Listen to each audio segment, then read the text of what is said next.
사연은 시댁 식구들과 시누이 친구네까지 신혼집에 와서 송년회를 하겠다고 하여 쓰니님이 사이다를 날린 사연인데요. 함께 보시겠습니다. 안녕하세요. 29살 결혼한 지 2달 된 여자입니다. 결혼하고 신행 다녀와서 신혼집에 도착하니 9시였습니다. 신랑은 며칠 더 쉬었지만 저는 다음 날부터 바로 출근했습니다. 며칠 동안 출근하기 진짜 힘들었고요. 그 뒤로 주말마다 쉬지도 못했고 여기저기 인사드리러 다니기 바빴어요.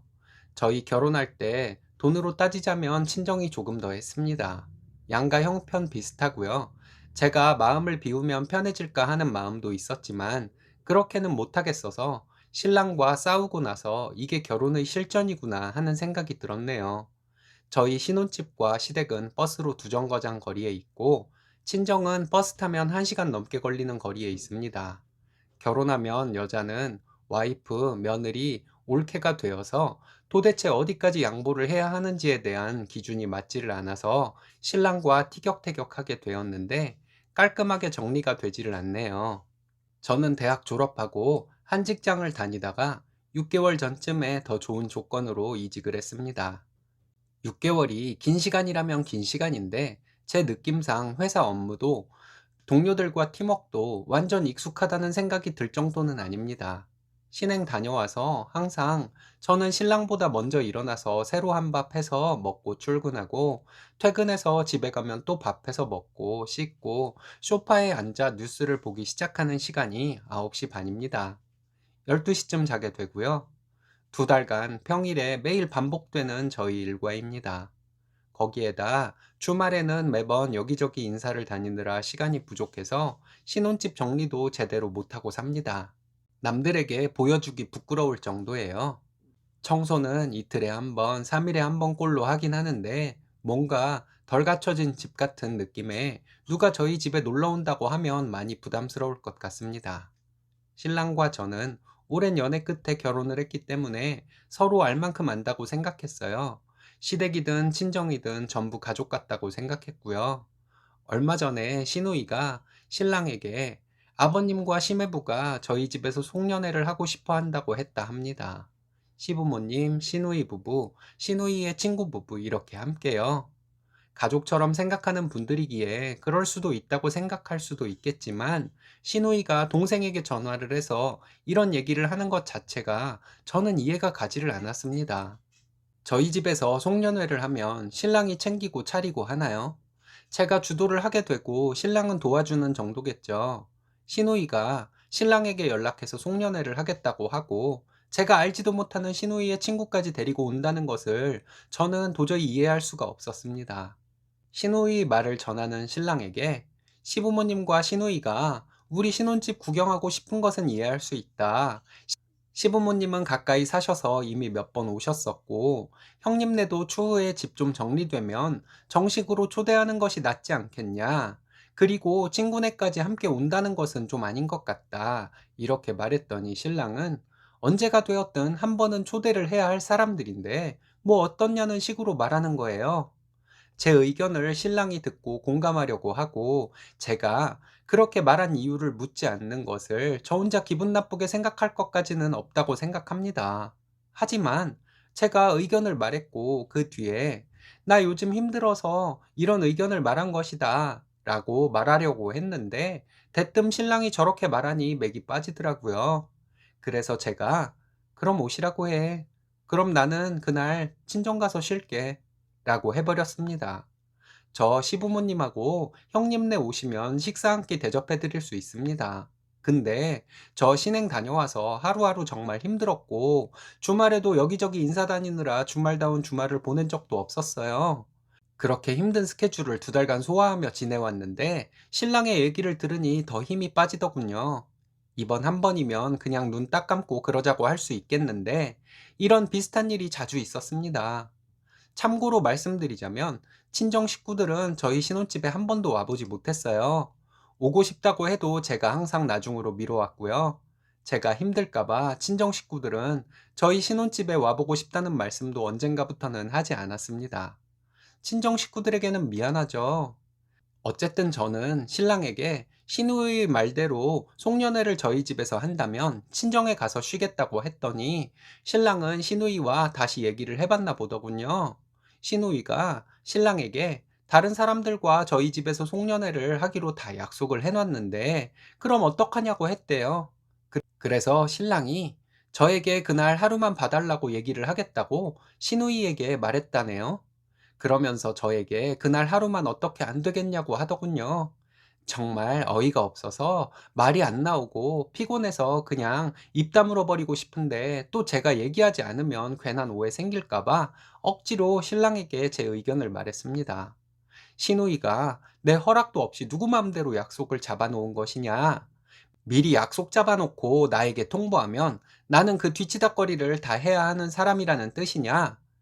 난 모르겠다. 그날 나는 친정에 갈 테니 자기가 청소 깨끗이 하고 음식도 자기가 하던가 아니면 출장 뷔페를 부르던가 마음대로 해라. 출장 뷔페 부르는 돈은 자기 용돈으로 해야 한다. 이런 식으로 말했습니다. 제가 이런 거 하나 둘 참고 참다가 쌓이고 쌓여서 마음 상할 대로 상해서 이혼하게 되느니 매정하게 보이더라도 이렇게 처음부터 싫은 것은 싫다고 말해야 할 것 같아서 이렇게 말했습니다. 신랑은 알겠다고 하더니 다음날 저에게 신우이 욕을 엄청 하더군요.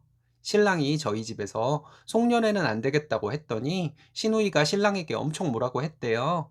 하루 고생하는 것이 싫어서 시댁 식구들이 간다는 거 거절을 하냐고요. 그래서 신랑이 그건 우리 마음인데 누나가 이렇게 화를 낼 일이냐며 말다툼을 했나 보더군요. 그러면서 신랑이 자기 누나 욕을 하는데 저는 오히려 신랑이 더 한심하게 느껴졌습니다. 제가 볼 땐 자기가 제일 문제인 것 같다고 말했습니다. 우리 둘이 살면서 청소나 빨래는 며칠에 한 번씩 하니 가사일이 얼마 되지는 않지만 아침 저녁 차리고 치우는 것을 자기가 가끔이라도 한 번씩 하고 그랬으면 내가 정신적, 육체적 스트레스가 훨씬 덜했을 것이라고 했습니다.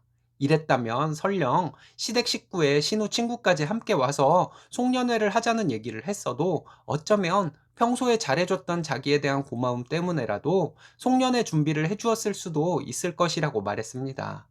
근데 결혼하고 2달 동안 평일에 쉴 시간도 없는 일정을 보내고 주말에는 여기저기 인사를 다니며 힘들어하는 나에게 시댁 식구들과 신우 친구까지 송년회를 우리 집에서 해도 될지를 물어보면 내가 자기를 어떻게 생각하겠냐고 했어요. 이러니까 여자들이 시댁이라면 치를 떠는 것이 아니겠냐고 했습니다. 이런 상황에서 친정부모님도 아직 못 와본 우리 신혼집에 신우의 신우 친구까지 와서 송년회를 한다?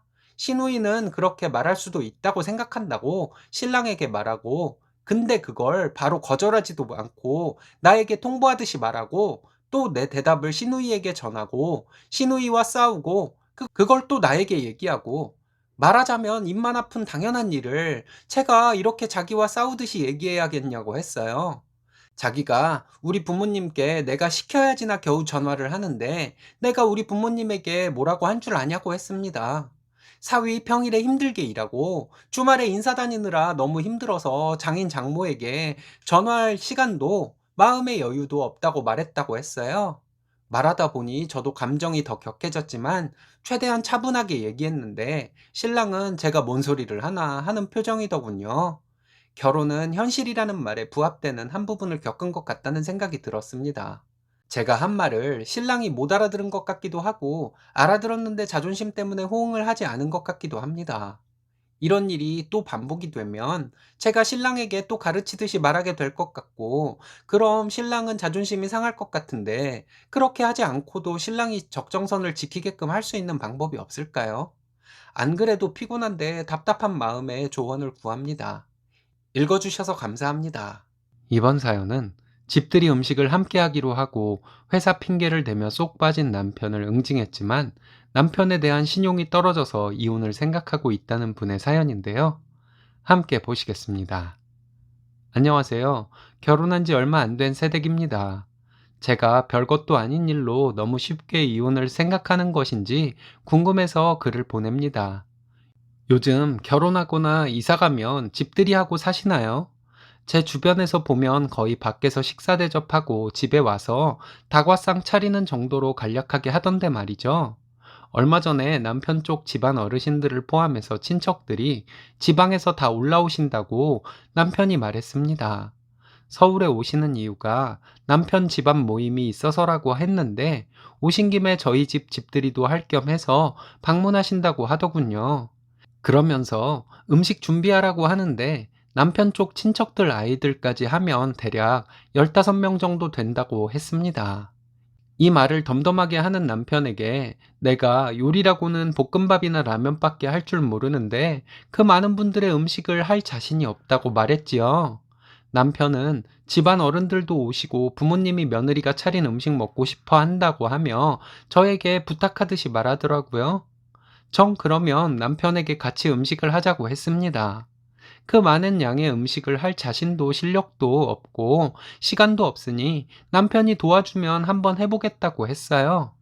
남편은 알겠다고 했습니다. 토요일 저녁에 다들 오신다고 해서 금요일에 장 보고 토요일 아침부터 준비하자고 했습니다. 그런데 남편은 토요일 아침에 특근이 있다고 회사에 나갔습니다. 전날 장은 이미 봐놨는데 정말 난감했어요. 어쩔 수 없이 친구에게 연락해서 도와달라고 했습니다. 나중에 크게 쏜다고 하면서요. 시댁 친척분들은 6시까지 오신다고 해서 친구와 함께 오전부터 정신없이 음식 준비를 했습니다. 남편은 5시쯤 되니 지친 표정으로 들어왔고요. 솔직히 남편이 조금 의심되기도 했어요.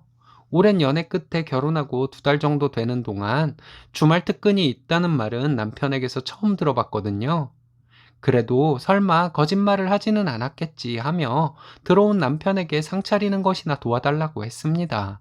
식사하시고 시부모님 뿌듯해하시고 집안 어르신들 고생했다며 준비한 음식 맛있게 드시는 중간중간 과분할 정도로 칭찬해 주셔서 힘들었던 것이 싹 날아가는 느낌이었습니다. 다들 가시고 설거지 하려는데 남편은 화장실 가서 30분 넘게 안 나오더군요. 제가 바로바로 치우는 스타일이라 그냥 제가 설거지를 해버렸습니다. 그날 정말 쓰러졌어요. 일주일 뒤에 제 친구들을 집들이에 초대했습니다. 친구들이 다들 배달 음식을 시켜 먹던지 아니면 밖에서 먹고 집에 들어가서 맥주나 한잔 하면서 후식을 먹자고 해서 2번째 방법으로 했어요. 그리고 또 일주일 뒤에 남편이 회사 사람들 집들이를 하자고 했습니다. 그래서 제 친구들 집들이 했던 방식으로 하자고 했더니 남편은 저에게 음식을 해달라고 하더군요. 친척분들이 그렇게 극찬을 하던 것이 너무 좋았다면서요.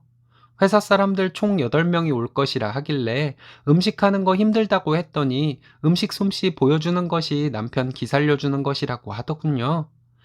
나도 일하는 사람인데 힘들어서 싫다고 당신 지인들이니까 정 음식을 하고 싶으면 당신이 하라고 했습니다.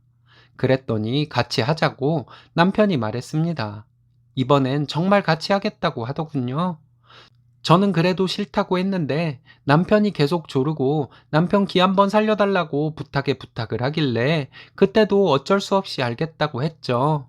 금요일 7시쯤 다들 모인다고 남편이 말해주길래 목요일 저녁과 금요일 저녁에 집들이 음식을 준비하기로 했습니다.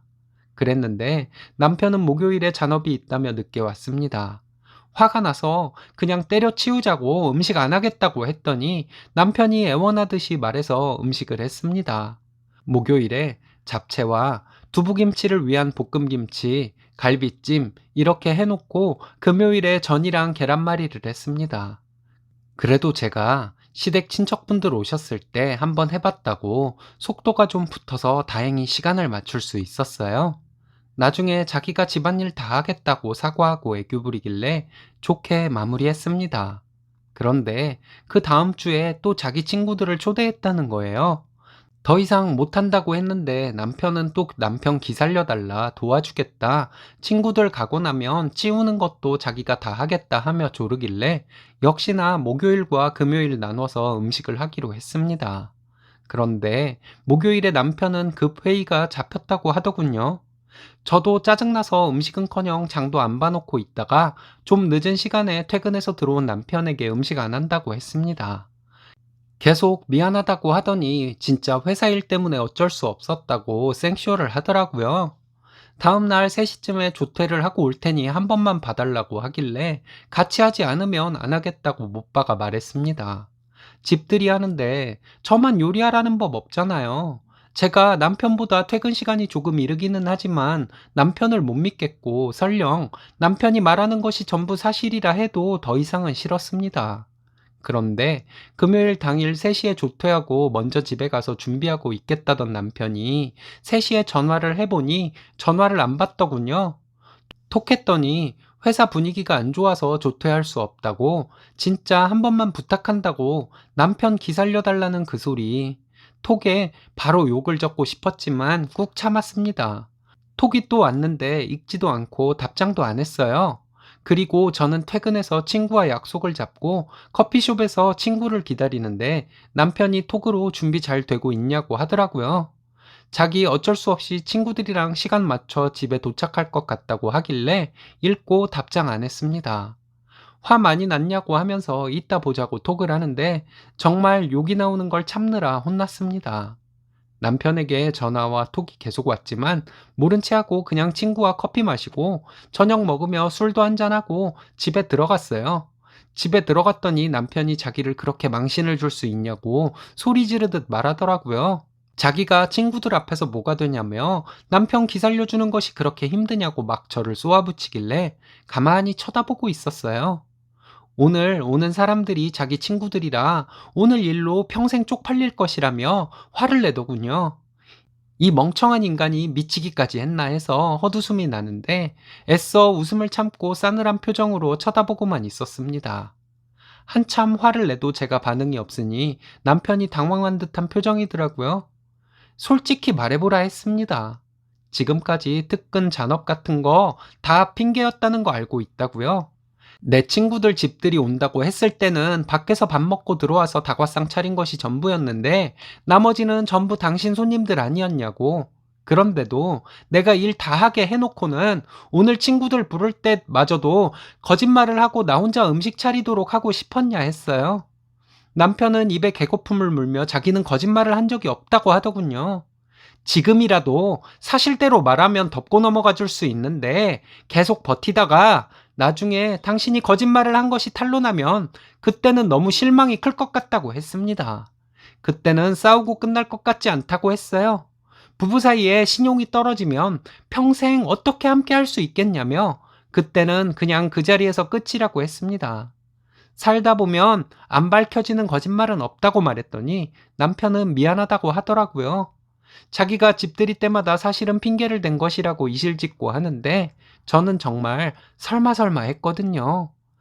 회사 핑계로 나 혼자 그렇게 고생을 시켰으면서 친척들 오셨던 날 지친 표정으로 들어오는 연기까지 했던 것이 너무 소름 끼쳤습니다. 남편에게 됐다고 가서 자라고 하고 저는 작은 방에서 잤습니다. 자려고 누웠는데 많은 생각이 들어 잠이 안 왔습니다. 이런 인간이라는 것을 못 알아보고 결혼한 제 자신이 한심하다는 생각도 들고 앞으로 이런 인간을 어떻게 믿고 살아야 하나 하는 생각에 너무 괴롭더라고요. 다음 날 아침 일찍 출퇴근할 옷을 싸서 친정으로 왔습니다. 남편에게 전화가 오고 톡이 오는데 전부 씹었습니다. 생각할 시간이 필요했거든요. 부모님께 전부 얘기했더니 남자가 철이 늦게 들어서 그런 것이라고 잘 풀어나가라고 하시더군요. 저녁이 돼서 남편에게 장문의 톡을 보냈습니다. 내용은 당신 같은 거짓말쟁이와 평생을 살 자신이 없다. 아내가 뻔히 혼자 고생할 것을 알면서 거짓 핑계로 일해서 자기는 쏙 빠지는 이기적인 인간과 평생을 살 자신이 없다. 마음 정리가 되는 대로 들어갈 테니 이제 우리 관계 정리하는 것이 좋겠다. 이렇게 답장을 했습니다. 일요일에는 시어머니 전화도 엄청 오더라고요. 안 받았어요. 그리고 월요일 퇴근하고 지금 친정에서 글을 쓰고 있습니다. 저는 이혼하고 싶어요. 혼인신고도 안 했으니 그냥 정리하면 될 것 같습니다. 여러분들은 어떻게 생각하시나요? 제가 별것 아닌 것으로 이혼 결심을 한 것은 아닌가 하는 생각이 들기도 해서 많은 분들의 의견을 듣고 싶어서 이렇게 일신사에 글을 보냅니다. 읽어주셔서 감사합니다. 많은 의견 부탁드려요. 이번 사연은 시댁의 집안 자랑을 하시며 40대 중반의 며느리에게 아들 타령을 하던 시부모님이 참교육을 당한 사연인데요. 함께 보시겠습니다. 안녕하세요. 결혼한 지 15년 다 되어가는 맞벌이 부부입니다. 저는 자영업을 하고 있고 신랑은 작은 회사 다니며 딸 둘 키우며 삽니다. 둘째를 낳고 2주 몸조리 후 입주 도우미에게 아이 맡기고 10년 넘게 정신없이 살았습니다. 시댁은 가족애를 상당히 중시하는 집입니다. 본인들은 정이 많아서라고 하지만 그 정을 받는 저는 부담스럽기만 했습니다. 첫째를 낳고 한 달 조금 넘었을 때 2시간마다 깨서 모유 수유하고 잠도 제대로 못 잔 상태에서 시댁 식구들이 온 적이 있습니다. 시작은아버지, 작은어머니, 시할머니와 함께 시부모님이 오셨죠. 제가 몸조리 중이라고 볼 수도 있는 시기인데 점심을 나가서 먹지 못하니 배달 음식을 시킬 것이라고 생각했습니다. 그런데 할머니께서 이것저것 밑반찬을 가지고 오셨다며 밥을 해서 먹자는 말씀에 깜짝 놀랐습니다. 결국 밥을 하고 반찬들 접시에 담아내고 국그릇, 밥그릇, 물컵 챙겼더니 설거지가 한가득이었습니다. 신랑은 제 눈치 보며 부엌을 어슬렁거리고 있었습니다. 하지만 시할머니께서 신랑을 자꾸 와서 앉으라 하시고 아버님은 남자가 부엌에 들어가면 안 된다는 말씀을 하시며 신랑에게 뭐라 해서 제가 설거지했습니다. 이날 점심을 12시쯤 먹었는데 점심 식사 후에 또 이것저것 드시다가 결국 4시 넘어서 다들 가셨어요. 그날 저녁에 시아버지는 신랑에게 전화를 해서 왜 시할머니한테 저녁 드시고 가라는 말을 안 했냐고 뭐라 하셨대요. 신랑은 중간에서 말 전하지 않으려고 시아버지와 통화 내용을 말하지 않았지만 제 옆에서 통화를 해서 통화 내용이 어느 정도 들렸습니다. 둘째 임신 중에 입덧 심하게 할 때도 시할머니, 시부모님 오셔서 하룻밤 주무시고 점심, 저녁, 다음날 아침까지 드시고 가셨는데 그때 시아버지 반찬 투정하시고 가셨죠. 둘째 임신 중에 남편이 하던 사업이 어려워져서 접고 박봉이어도 다닌다고 하며 작은 회사에 취직하고 저도 장사를 시작했습니다. 저와 신랑이 정신없이 일하며 아이들 키우게 되니 시댁에서 예전처럼 저희 집에 오시거나 하지는 않았지만 늘 서운해 하셨어요. 일 핑계로 며느리 도리도 제대로 안 한다는 말 들었을 때 정말 섭섭했습니다. 아이들과 어떻게든 살아보려고 신랑과 맞벌이하며 살고 있었는데 말이에요. 시아버지께서는 신랑 집안이 뼈대 있는 집안이라는 것을 그렇게 자랑하시며 늘 자식들에게 바라시고 사셨습니다. 그래서 그놈의 집안 자랑 듣는 것이 참 거북했어요. 이런 것들 말고는 별다른 스트레스는 없었습니다. 제가 장사하느라 워낙 바빠서 시댁과 부딪힐 일이 적은 것도 다행이라면 다행이라 할 일이었지요. 그런데 이번 설에 시댁에 가니 신우들과 아주버님 가족들이 전부 와 있어서 북적대더라고요. 아주버님네는 사정이 있어서 일찍 형님 친정으로 가고 가족들 저녁 먹는데 아버님이 신랑에게 손자 하나 없어서 서운하다 하셨습니다. 아주버님네도 딸 둘이에요. 지금까지 이런 말씀 한 번도 없으셨는데 당황스럽더라고요. 제가 44살인데 저에게 아이를 하나 더 낳으라는 말씀인지 그리고 둘이 벌어 아이 둘 키우며 먹고 살기도 빠듯한데 말이죠. 시어머니는 아무 말씀 안 하시고 신랑은 아이 둘 키우기도 힘들다 하며 얼버무렸습니다. 큰 신우는 아들, 딸이 요즘 세상에 뭐가 중요하냐고 했지만 작은 신우는 그래도 본인 친정 대가 끊기는 것은 안 될 일이라고 하더군요. 시아버지는 아주버님에게 밖에서 하나 낳아오라는 말씀까지 하셨다고 말씀하셨습니다. 얘기를 계속 듣는데 이건 무슨 다 같이 세트로 미친 것 같은 말만 하고 있더라고요. 아이 성별을 골라서 낳을 수 있는 것도 아니고 아이를 하나 더 낳을 상황도 아니지만 만약 낳는다면 제가 하는 장사는 어떻게 하냐고요. 시아버지와 작은 신우의 그런 이상한 소리를 듣고 있는 것도 싫은데 시어머니가 저를 방으로 부르더니 집안 대가 끊겼다. 아들은 있어야 한다 하셨습니다. 그래서 제가 그랬어요. 뭐 그리 대단한 집안이라고 대를 이을 아들이 필요하겠냐고요. 제가 그렇게 말했더니 시어머니는 당황하셨는지 말씀을 못 하시고 계시길래 방에서 그냥 나와버렸습니다. 시어머니께서 시아버지께 말씀드렸는지 시아버지는 저에게 신랑 집안이 어떤 집안인 줄 아냐면서 늘 듣던 말씀을 또 하시더라고요. 그러더니 집안의 대를 잇는 것이 며느리의 도리 중에 가장 중요한 도리이니 아들을 하나 낳으라고 저에게 명령조로 말씀하셨습니다. 제가 40이 넘었는데 이제 또 어떻게 아이를 낳겠냐고 말씀드렸는데 옛날에는 나이 50에도 아이 낳고 그랬다며 또 집안 대를 이어야 한다고 하시더라고요. 정말 화가 나서 저도 모르게 옛날에 그렇게 대를 이어야 하는 집안은 하인들이 일을 다 해서 며느리는 아이만 낳으면 되니까 그랬을 수 있죠. 라고 말했습니다. 그런데 저는 지금 가게도 운영해야 하고 집안 살림도 해야 해서 아이를 더 낳을 상황이 못 된다고 말씀드렸어요. 옛날 양반집처럼 우리가 일 안 하고도 먹고 살 수 있을 정도의 재산을 주신다면 저도 아이 정말 예뻐하는데 아들 낳을 때까지 아이를 낳는 것을 못할 것도 없다고 말씀드렸습니다. 그렇게 넉넉하지도 않은 형편에 만약 아이를 가진다 해도 아들이라는 보장도 없는데 또 딸 낳으면 또 아이를 낳아야 하는 것이냐고 했습니다. 그리고 요즘에 아들, 딸 구별하는 집도 별로 없다고 말씀드렸어요. 지금 아주버님네와 우리 신우들을 비교해봐도 시집 잘 간 큰 신우가 부모님께 제일 잘하는 것을 아시지 않냐고 했습니다. 그랬더니 그래도 우리 집안의 대는 이어야 한다고 하시더군요. 신랑 집안이 뼈대 있는 집안이라는 말씀을 하시는데 정말 어이없었습니다. 신랑 성씨를 정확히 밝힐 수는 없지만 옛날에 천민이었다는 성씨들 중 하나였거든요. 신랑이 갑자기 아버님께 대놓고 내 성씨부터가 옛날에 천민이었다는 성씨인데 무슨 뼈대 있는 집안이라고 자꾸 말씀하시냐고 하더라고요. 천민들은 성씨도 없었는데 그나마 성씨라도 있는 천민 집안이었으니 뼈대 있는 집안이라고 하시는 것이냐고 하더니 우리 집안이 무슨 대단한 집안인 것처럼 말씀하시냐며 그런 거 따지지 말라고 말씀드렸습니다. 아버님 얼굴이 굳어지시고 시어머니와 작은 신우가 저희에게 당장 나가라고 소리 지르셨습니다. 신랑은 안 그래도 가려고 했다고 하며 아이들 챙겨서 나왔습니다. 집에 와서 신랑이 50다 된 아들한테 무슨 아들 타령을 하시냐고 부모님 너무하시다고 다시는 자기 본가에 안 간다고 하더라고요. 사실 아버님이 집안이 어떻고 하실 때마다 신랑 성씨에 대해 아버님 앞에서 시원하게 말하고 싶었던 적도 있었습니다.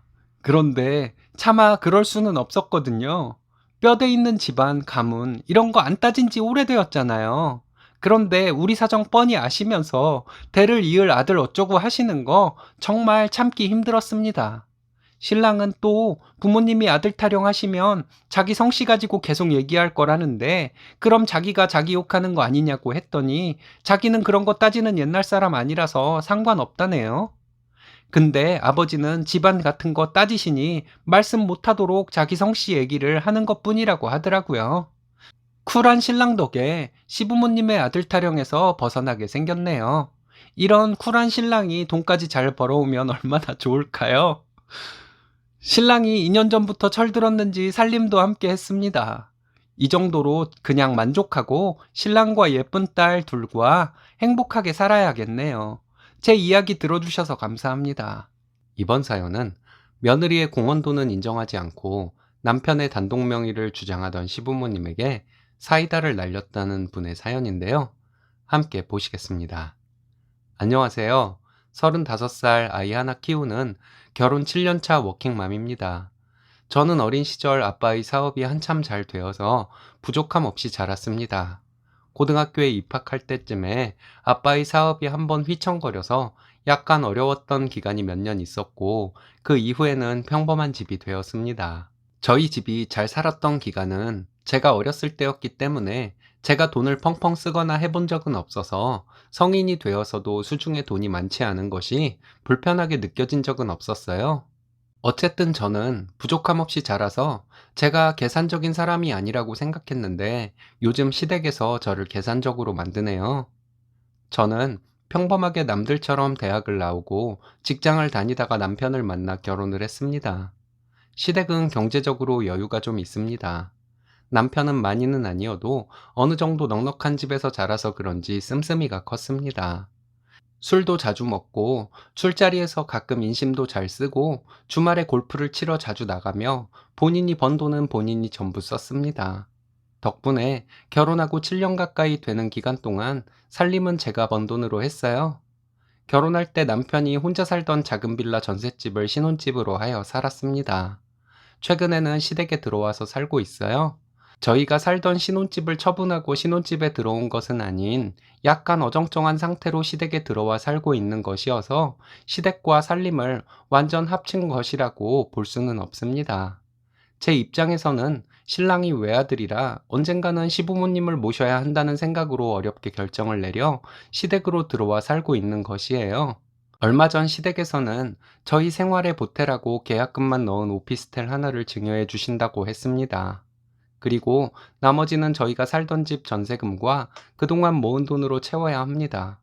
계약금도 적은 돈은 아니라서 시부모님께 감사하지만 오피스텔을 남편 명의로 한다고 하시는데 제가 그동안 기여한 돈도 돈이고 그동안 힘들게 직장 다니며 아이 키우며 지내온 저희 생활을 생각하니 가슴이 답답했습니다.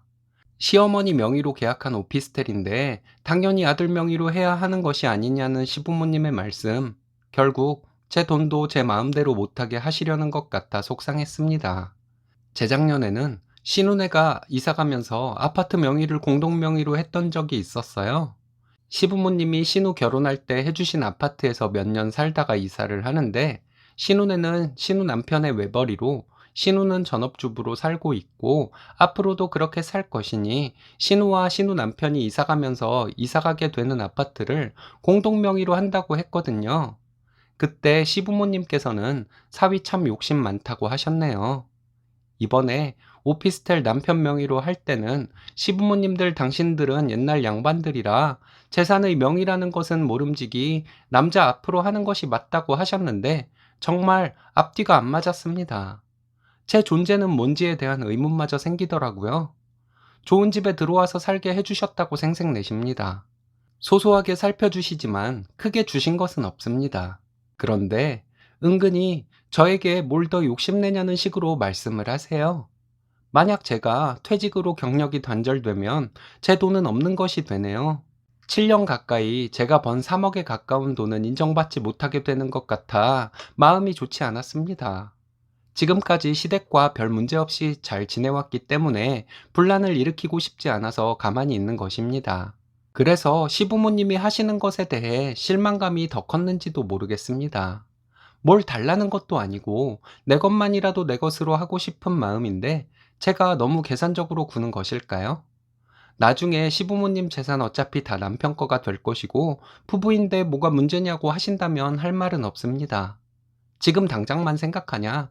나중을 생각해라 하신다면 마찬가지로 할 말 없고 제가 계산적이고 욕심 많은 사람이라 하셔도 저는 할 말이 없겠네요. 제 생각을 남편에게 모두 말했고 남편도 자기는 씀씀이가 컸고 제가 번 돈으로 생활하고 모으고 한 것을 모두 인정했습니다.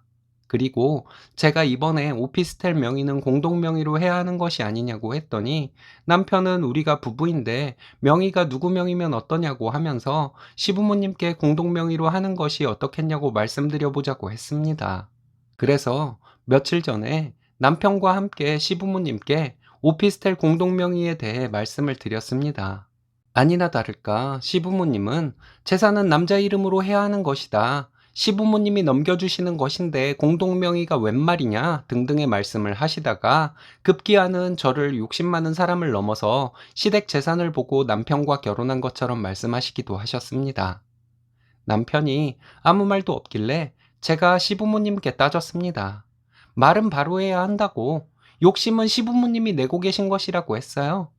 지금까지 남편은 본인이 번 돈 본인이 다 썼고 저희는 내가 번 돈으로 생활하고 모으고 했다고 말씀드렸습니다.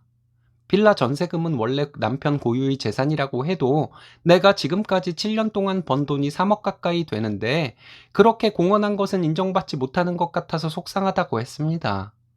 결과적으로 오피스텔에 상당 부분 제 번 돈이 들어가는 것인데 공동 명의로 하지 않고 남편 명의로 하는 것은 공정하지 못한 것이라고 생각한다고 말씀드렸어요.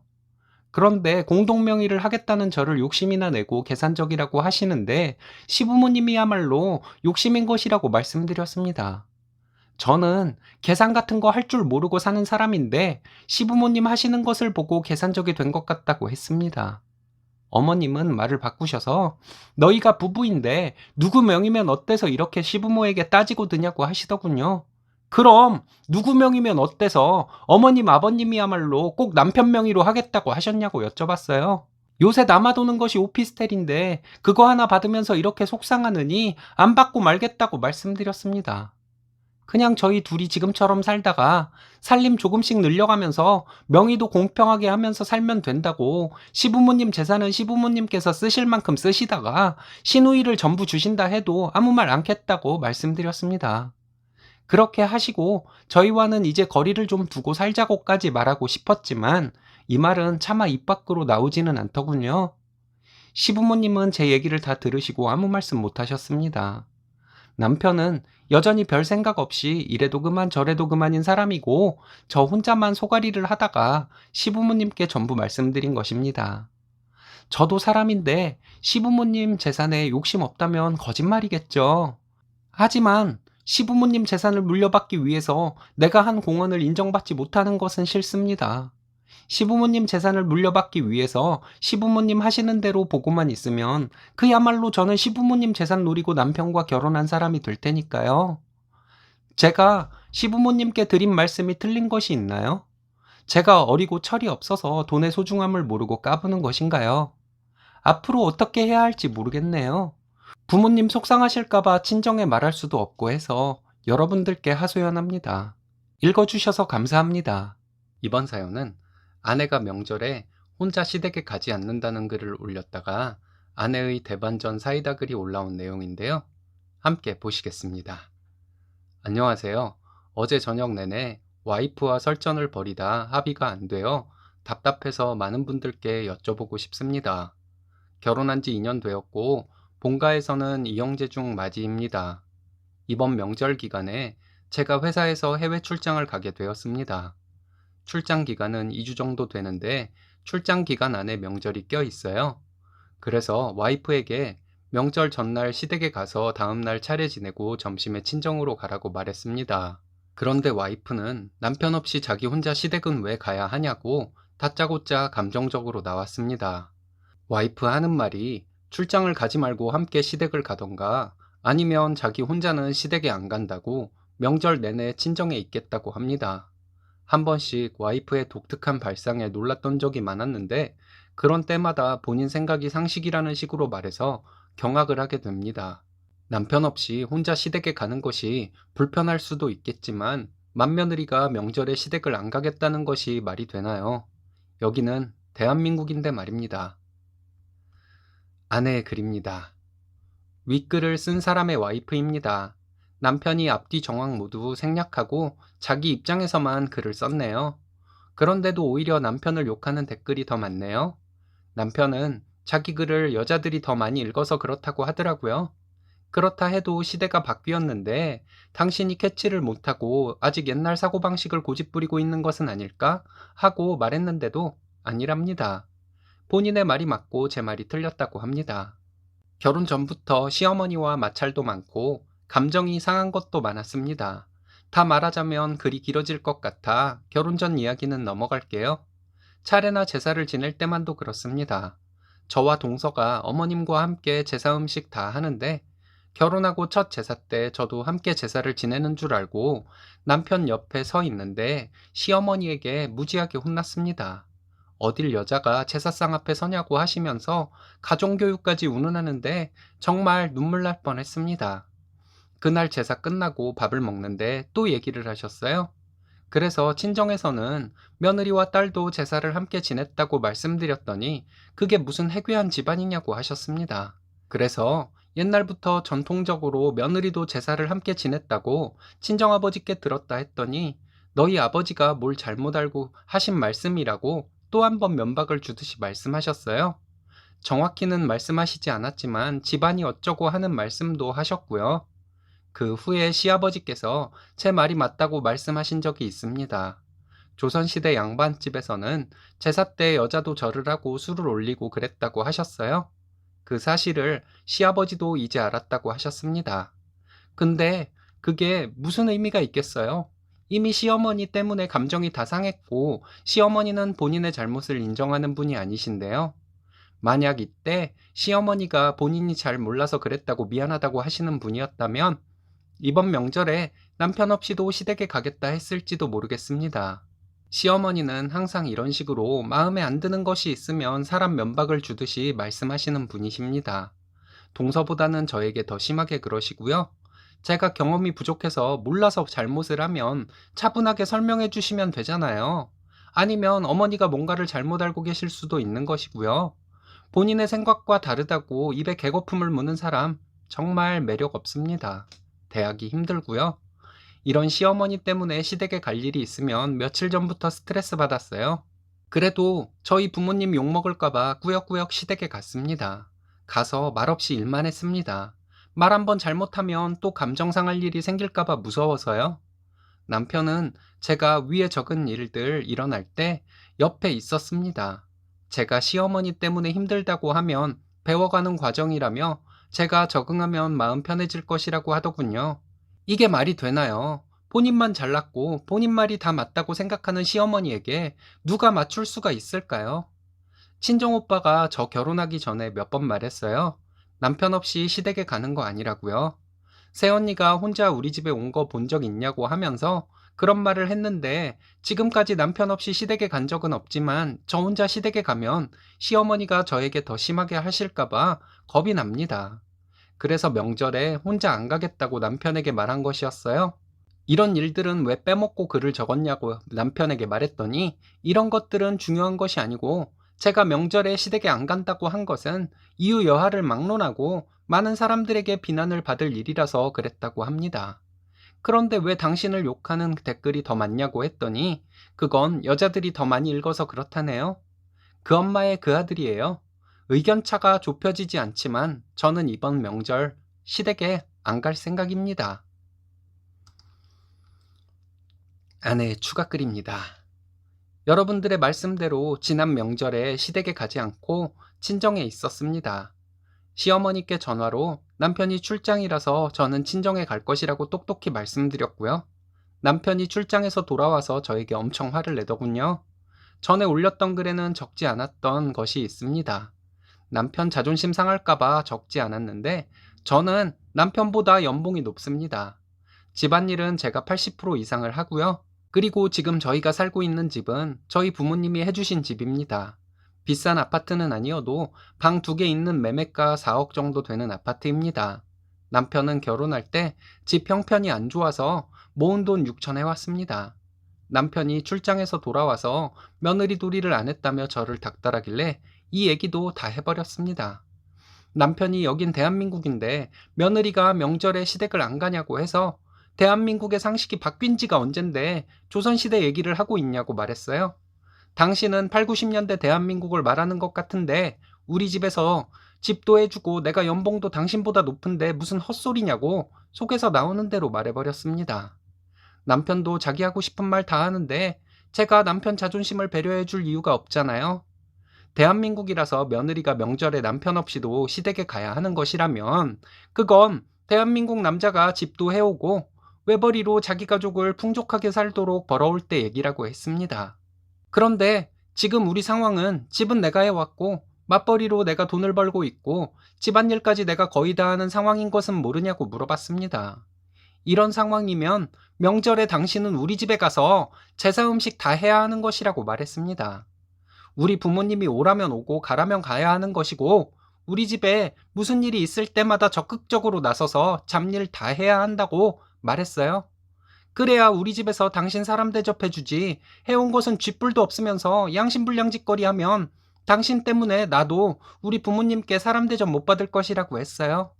당신은 내 남편이니 당신 때문에 내가 하찮은 취급을 받는 것은 감수하겠지만 나중에 태어날 아이까지 그런 취급을 받는 것은 견딜 수 없을 것 같다고 했습니다.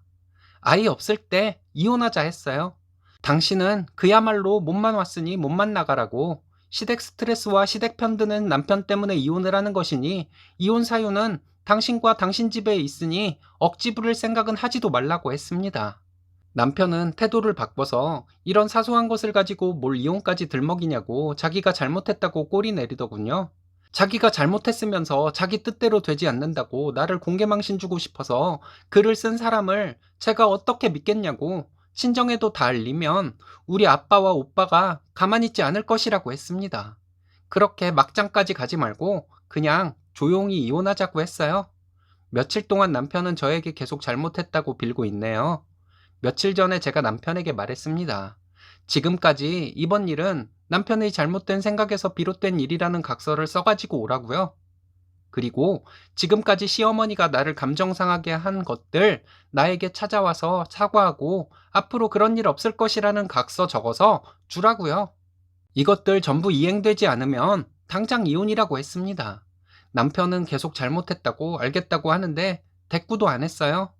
남편이 각서는 써주었고 어제 시어머니 전화하셔서 저에게 사과하셨습니다. 그동안 말을 심하게 해서 미안하다고 하시는데 바쁘다고 전화 끊어버렸어요. 그리고 퇴근해서 남편에게 말했습니다. 나는 시어머니 사과 전화를 얘기한 것이 아니라 찾아와서 사과하고 각서 쓰라고 분명히 말했다고요. 제가 말한 것이 제대로 이행되지 않으면 이혼할 생각입니다. 남편의 속마음은 잘 모르겠지만 겉으로는 처가 잘 만나서 고맙다고 말로는 그러는데 자기가 잘나서 처가에서 집도 해주고 그랬다고 생각할지도 모르죠. 이 기회에 남편과 시댁에 세상에 공짜는 없다는 것과 몰상식한 행동을 하면 어떻게 되는지를 확실히 알려주던지 아니면 이혼하던지 할 생각입니다. 긴 글 읽어주셔서 감사합니다. 글을 적으면서 생각이 더 정리가 되었네요. 무슨 일 있으면 또 후기 남기겠습니다. 이번 사연은 여자들 등쳐먹는 유부남에게 사기를 당할 뻔했다가 잘 빠져나와 그 남자를 응징하게 된 당찬 여자분의 사연인데요. 함께 보시겠습니다. 안녕하세요. 저는 30대 후반 노처녀입니다. 반갑습니다. 제가 5년 전에 겪은 어처구니 없는 일을 일신사에 보냅니다. 제가 남자에 빠져 당한 것으로 보일 수도 있어 창피한 마음에 가까운 친구들에게도 말하기 어려운 얘기예요. 그래서 여기에라도 시원하게 털어놓고 싶은 마음이 들어 이렇게 글을 보내게 되었습니다. 많은 분들께 위로받고 싶은 마음에 글을 써요. 바보 같다고 생각하시는 분들도 물론 계시겠지만 책망보다는 위로 부탁드립니다. 저는 미국으로 이민을 가려는 계획을 하고 있습니다. 미국에 일 겸 여행 겸 해서 다녀오기 시작한 것은 10년 정도 되었습니다. 미국에 종종 다녀오게 되면서 여행 또는 일 때문에 캐나다, 영국, 스위스 등 관심 가는 국가들이 생기기 시작했어요. 그래서 각 나라의 장점과 단점, 그리고 각 나라의 국민성, 문화, 역사 등 전반에 걸쳐 알고 싶은 것들이 많았습니다. 직장을 다니며 시간적으로나 경제적으로나 그렇게 자주 외국으로 여행을 다녀오기가 쉽지 않아서 생각한 것이 외국인 친구들을 사귀어 보는 것이었어요. 여러 나라 사람들이 있는 사이트도 가입해서 대화도 나눠보고 했습니다. 그런데 이것이 문제가 될 줄은 꿈에도 몰랐네요. 정말 상상도 못했던 함정과 같은 것이 그곳에서 기다릴 줄은 몰랐습니다. 10여 년 전부터 저는 외국인 친구 사귀기 동호회에 가입을 했습니다. 그곳에서 단순하게 친목도 도모하고 영어를 배우고 싶은 한국 사람들과 한국어를 비롯해 한국의 문화도 접하고 싶은 외국인들이 모여 서로 간의 궁금한 것들을 알아가는 좋은 취지의 동호회라 생각했었어요. 그곳에서도 젊은 남녀 간에는 커플이 되기도 하더군요. 서로 각자의 나라에 대한 언어와 풍습, 문화 등을 가르쳐 주고 배우다가 공감대가 형성되기도 하다 보면 그럴 수도 있다고 생각하고 나쁘게 보지는 않았습니다. 그리고 저는 이 동호회와 비슷한 성격의 외국 사이트도 가입을 하고 있었는데요.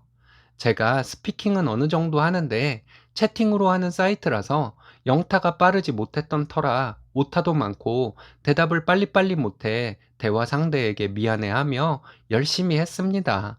그렇게 그 사이트에서 채팅으로 영어를 익숙하게 만들고 있는 과정에서 쪽지가 하나 왔습니다. 한국말로 왔는데, 안녕하세요. 반갑습니다. 사는 지역을 보니 저랑 가까운 것 같은데 친구하고 싶어요. 저도 영어에 관심이 많아 함께 공부하면 좋을 것 같은데 괜찮으시면 답장 부탁드립니다. 라고 쪽지가 왔습니다. 저는 그 사이트에서 쪽지를 보낼 수 있다는 것도 모르고 있었던 터라 좀 놀랐습니다. 그 사이트는 그저 친구 신청을 한 사람들하고 그날그날 간단한 대화를 나누는 기능만 있는 줄 알았거든요. 그리고 한국 사람이 한국 사람에게 쪽지를 전송하는 것이 가능한지도 몰랐네요. 저는 그 쪽지를 무시하고 삭제했습니다. 누군가가 수작을 부리는 것 같았고 시간 낭비를 하고픈 마음은 없었거든요. 그리고 일주일 정도 뒤에 그 사람에게 쪽지가 다시 왔고 조금 더 적극적으로 한번 만나서 얘기하자고 하더군요. 기가 막혔습니다. 얼굴 한번 보지도 못한 사이에 왜 이 사람은 두 번이나 나에게 이런 쪽지를 보내는지 이해가 안 갔습니다. 그래서 답장을 했는데, 저기요, 이런 식의 막 남발하는 쪽지가 좀 거부감 들어요. 저는 연애하려고 여기 가입한 것이 아니랍니다. 죄송합니다. 다른 사람 찾아보세요. 라고 했습니다. 그랬더니 상대는 한 번만 만나보자고 하며 저에게 꼭 할 말이 있다고 하더군요. 그리고 자신은 나쁜 사람이 아니고 제 프로필에 자기소개가 멋지게 느껴져서 가슴이 뛰었다고 했습니다. 적어놓고 잊고 있었던 프로필에 자기소개를 다시 읽어보니 그냥 누구에게나 있을 수 있는 삶의 목표, 삶의 방식 등을 적은 것이었습니다. 아무튼 그렇게 시작이 되어 몇 번의 쪽지를 더 주고받고 상대는 카톡으로 대화를 하자고 했지만 저는 계속 거절하고 무시하다가 3달 정도 뒤에 카톡을 주고받는 사이가 되었습니다. 몇 달간 카톡을 주고받다가 그 사람과 만나게 되었습니다. 한동안 톡을 주고받으며 많은 대화를 하던 사람이라 그런지 첫 만남이었지만 오랜 친구처럼 편안했습니다. 키도 크고 잘생기고 성격도 털털한 사람이었죠. 특히 목표를 가지고 열심히 일하는 모습이 저희 이상형이었는데 그런 모습을 보게 되어 호감이 생겼습니다. 그 사람은 확실한 계획이 있긴 있었습니다. 그것이 사기를 칠 계획이긴 하지만요. 아무튼 저는 그때 연애를 원치 않았기 때문에 정확히 선을 그어 만남을 이어갔습니다. 제가 연애를 원치 않았던 이유는 이민을 계획 중이었고 이민을 가게 되면 당연히 헤어질 것인데 헤어짐의 슬픔과 아픔을 겪기가 두려웠던 것 같아요. 오랜 세월 동안 이민을 계획해 왔기 때문에 여러 가지로 연애는 저에게 꺼려지는 것이었습니다. 현재까지도 미국에 가서 제 꿈을 이루기 위해 하나하나 준비하고 있는 중입니다. 그 남자는 저를 만난 이후 참 적극적이었습니다. 저는 틈을 주지 않으려 노력했지만 그는 저에게 더욱더 적극적으로 다가왔습니다. 연인에게 하는 행동을 저에게 해서 가끔 짜증이 나기도 했어요. 우리는 연인이 아니고 연인이 된다 해도 헤어지게 될 것이다. 난 이제 일에만 집중하고 이민에 대한 계획에만 내 모든 정열을 쏟고 싶다. 이렇게 말했는데 그 사람은 자기 마음은 자기 마음이니 신경 쓰지 말고 저는 제가 하고 싶은 대로 하며 지내자고 하더군요. 그 사람은 연하였는데 꼬박꼬박 반말을 하는 것도 마음에 안 들었습니다. 그해 연말 그 사람이 기분이 안 좋은 일이 있다며 술 한잔 하자고 했습니다. 그동안의 정도 있고 마침 그날 제가 일정이 없는 불금이었기에 만나기로 했습니다. 만나서 술을 좀 마시더니 그 사람은 저에게 오늘 밤 같이 있고 싶다고 하더라고요. 저는 웃기는 소리 하지 말라고 돌려보내려 했는데 그 사람은 술이 약한 사람인지 몸을 못 가눌 정도로 만취했습니다. 고민 끝에 근처 모텔에 데려다 놓으려 했습니다. 모텔비를 계산하고 났는데 그 사람은 토악질을 하며 방까지만 데려다 달라고 하며 저에게 안기더라고요. 얼른 방에 넣어두고 집에 가려 부랴부랴 방으로 올라갔습니다. 방에 들어가니 그 사람은 심하게 토를 하고 저에게 가지 말아달라고 했습니다. 저도 조금 취한 듯 했어요. 졸리기도 해서 집 가는 길이 귀찮다는 마음도 들었습니다. 그런데 저는 이 남자와 연애를 할 생각이 전혀 없었기에 힘들지만 집으로 가려고 모텔방을 나섰습니다. 그때 그 남자가 저에게 말하더군요. 사실은 너 별로다. 기집애가 잘난 것도 없으면서 왜 이렇게 튕겨? 내가 대시해서 안 넘어온 여자가 없는데 너는 뭐가 그리 잘났냐? 라는 말을 제 뒤통수에 대고 하더라고요. 잘 됐다. 취하니까 본성이 드러나는구나. 속으로 생각하고 헛웃음과 함께 나와서 집으로 갔습니다. 다음날 그 남자는 자기가 전날에 한 말과 행동이 전혀 기억이 나지 않는다고 하더군요. 전날의 일들을 얘기해 주었더니 진심이 아니라더군요. 저는 취중진담이라는 말이 있다고 하며 전화를 끊어버렸습니다. 한동안 연락 없이 지내게 되어 이젠 떨어져 나갔구나 싶었던 찰나 온갖 선물 공세가 시작되었습니다. 그러면서 미안하다는 뜻의 이벤트를 해주더라고요. 제가 성격상 싫은 사람에게는 정말 차갑게 대하는 사람인데 그때는 철벽녀이기도 했어서 거절하는 말을 하려고 했는데 그날은 그 사람이 귀엽게 느껴지더라고요. 그 어설픈 이벤트에 마음이 움직였던 것 같아요. 사실은 너 별로다. 기집애가 잘난 것도 없으면서 왜 이렇게 튕겨? 내가 대시해서 안 넘어온 여자가 없는데 너는 뭐가 그렇게 잘났냐? 라고 했던 말이 오히려 내가 얼마나 철벽을 쳤으면 이렇게 말을 했을까 하는 생각마저 들더라고요. 제가 그 사람에게 마음을 열기로 한 것인지 제 마음을 저도 모르겠지만 그 사람이 그동안 저 때문에 속을 끓였다는 것이 짠하다는 생각이 들었던 것을 보면 제가 마음을 열고 있었던 것 같습니다. 이후로 잦은 만남이 이어졌고 가끔 그 사람과 1박으로 여행을 가기도 했습니다. 하지만 이민 계획은 그대로 진행 중이었습니다. 그 사람과 2년 정도 만남을 이어가다가 엄청난 사실에 놀라고 엄청난 일을 겪게 되었습니다. 그 사람은 유부남이었고 아이가 둘이나 있는 사람이었습니다. 저와 만나고 있는 중에도 또 다른 여자들과 원나잇은 기본이고 양다리 세다리까지도 걸치고 있는 사람이라는 것을 나중에 알게 되었습니다.